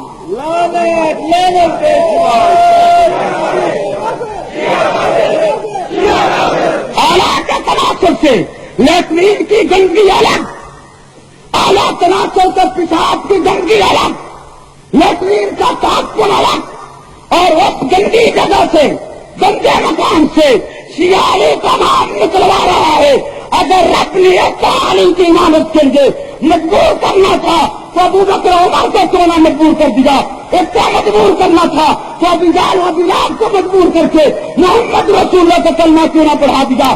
لا الہ الا الدین آیت کہا گئی ہے، توحید مقصود تھی علی کی، توحید مقصود تھی فاتح خیبر کی، توحید مقصود تھی زہرا کے خامد کی، توحید مقصود تھی اطرین کے ابو کی، توحید مقصود تھی داماد رسول کی، توحید مقصود تھی اسد اللہ کی، توحید مقصود تھی شیر خدا کی۔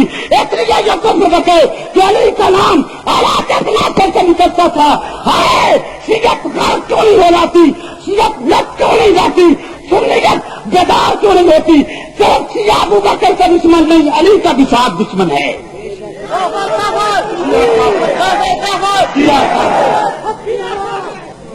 علی کا منکر، علی کا منکر، علی کا منکر۔ میرے سنی بھائیوں،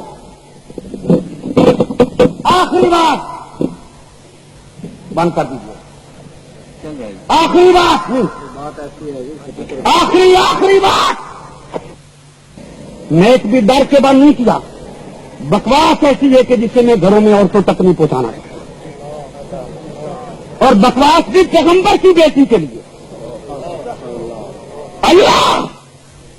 اللہ زبان لڑکتی ہے، اگر مجھے قرآن سے کافروں کے کفر کو نقل کر کے اس کے رد کرنے کی اجازت نہ ملتی تو خدا کی قسم میں یہ کفریات نقل نہ کرتا، لیکن مجھے یہ اجازت ملی ہے قرآن سے کہ اللہ نے کافروں کی جعلی جو رسولوں کو دی اور نقل کی اور پھر ان کا رد کیا، جس سے پتہ چلا کہ کسی کافر کے کفریہ کلمات یا کسی کافر کی کفریہ بکواس اگر اس لیے نقل کی جائے کہ اس کا رد کرنا ہو، عوام الناس کو اس سے نفرت دلانا ہو، عام پبلک کو اس سے محفوظ رکھنا ہو، اور عام پبلک کو اس سے متاثر کرنا مقصود ہو، عام پبلک کا ایمان بچانا مقصود ہو، تو ایسے حالات میں کافر کے کفریہ کلمات نقل کر کے اس کے رد کرنے کی اجازت ہے۔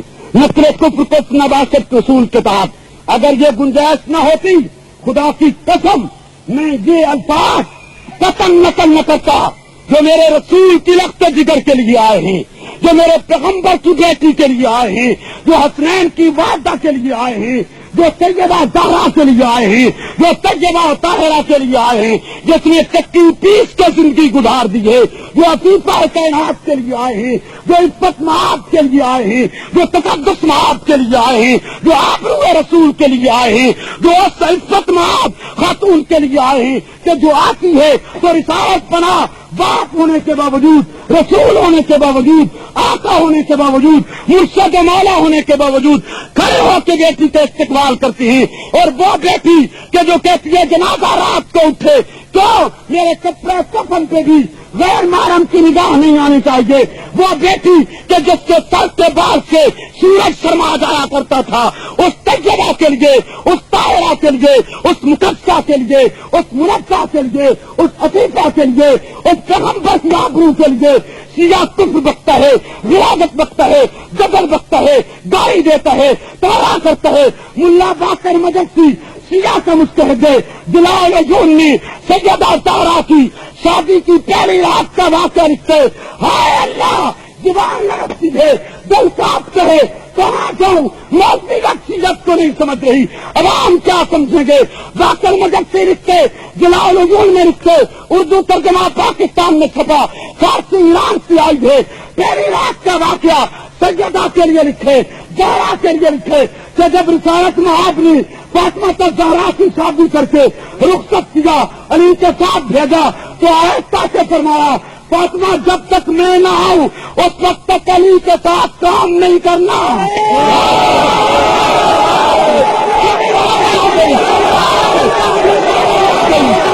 مسلمان کہاں گئے، مسلمان کہاں گئے؟ تم اس رشتے کو روتی ہو، میں جہاں کے رشتوں کو روتا ہوں. صرف اتنا نہیں، ایک کافر کے پیٹ کی مروڑ اسی پہ نہیں رکی. پشاور کے افسران، دستبستہ درخواست، پشاور پولیس، اسلام کا واسطہ، مذہبی حمیت کا واسطہ، میرے موقف کو سمجھو، نہ سمجھو تو پرچہ ہی بناؤ گے، میں بھگت لوں گا، لیکن سیاہ کے کفر کو چوک پہ لٹکا جاؤں گا، انشاءاللہ لٹکا جاؤں گا، انشاءاللہ لٹکا جاؤں گا. یہ بے ایمان باقر مجلسی سیاہ ہے. خمینی نے جب کی تعریف کی ہے، جلال العیون سیاہ کی کتاب ہے، اور اس میں یہ عبارت ہے، اور اس کے پیٹ کی مروڑ اور آگ اسی پہ بند نہیں ہوئی، آگے خلافت بکتا ہے. کہتے ہیں زہرا آ گئی، علی کے ساتھ آ گئی، علی کے گھر آ گئی، پیچھے رسول اللہ آئے، انہوں نے زہرا کو، علی کو، دونوں کو پکڑا، دونوں کے پاؤں پکڑے اور بستر پہ دراز کیے. کون بدماش سے بدماش باپ ہے جو اپنی بیٹی کو پہلی رات یہ کہے یا پھر موقع پہ پہنچ کے ایسا کرے؟ کوئی کنجر بھی ایسا نہیں کر سکتا. لیکن یہ کائنات کا بدترین کافر زہرا کا، علی کا اور میرے رسول کا یہ نقشہ پیش کر رہا ہے. اگر یہ کافر نہیں ہے پھر کائنات میں کوئی کافر نہیں ہے.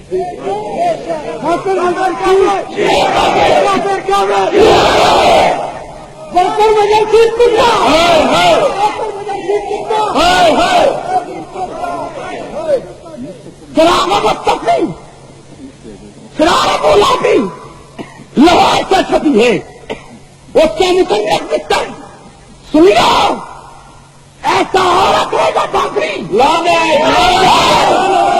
نہ نبی کی بیٹی کو معافی، نہ علی بن ابی طالب کو معافی، نہ قرآن کو معاف، نہ رسول کو معاف، نہ امہات المومنین کو معاف کیے. پورا ریکارڈ میں نے اگل کے تیرے سامنے رکھ دی ہے، اور دلائل کے ساتھ رکھے، چیلنج کے ساتھ رکھے، تحقیق کے ساتھ رکھے. یعنی میرے رسول کی بیٹی تک کو گاڑی دی اور معاف نہیں کی ہے. سنی لو، آخری گزارش ہے آج کی گفتگو کی، سنی لو، جب تک دے رہا ہوں تمہارے دروازے پر، سنی لو، احساس میری آواز روزہ تک رب پہنچا دے. میں اپنی سزا گنبد خضرا تک لے جانا چاہتا ہوں. آقا جو مجھ سے ہو سکتا تھا میں نے تیرے لیے، تیرے صحابہ کی آبرو کے لیے، امہات المومنین کے لیے، تیرے وقت جگر کی آبرو کے لیے جان اکیلی پہ رکھ کے ملک میں قدم اٹھائے. زندگی لگ جائے، بچے لگ جائیں، جان لگ جائے، وطن لگ جائے، پر ان مقدس شخصیات کی آبرو کے تحفظ کے لیے یہ دین لے کے میدان میں کھڑا ہوں. فنا اللہ کی میں دفاع کا راز مکمل ہے.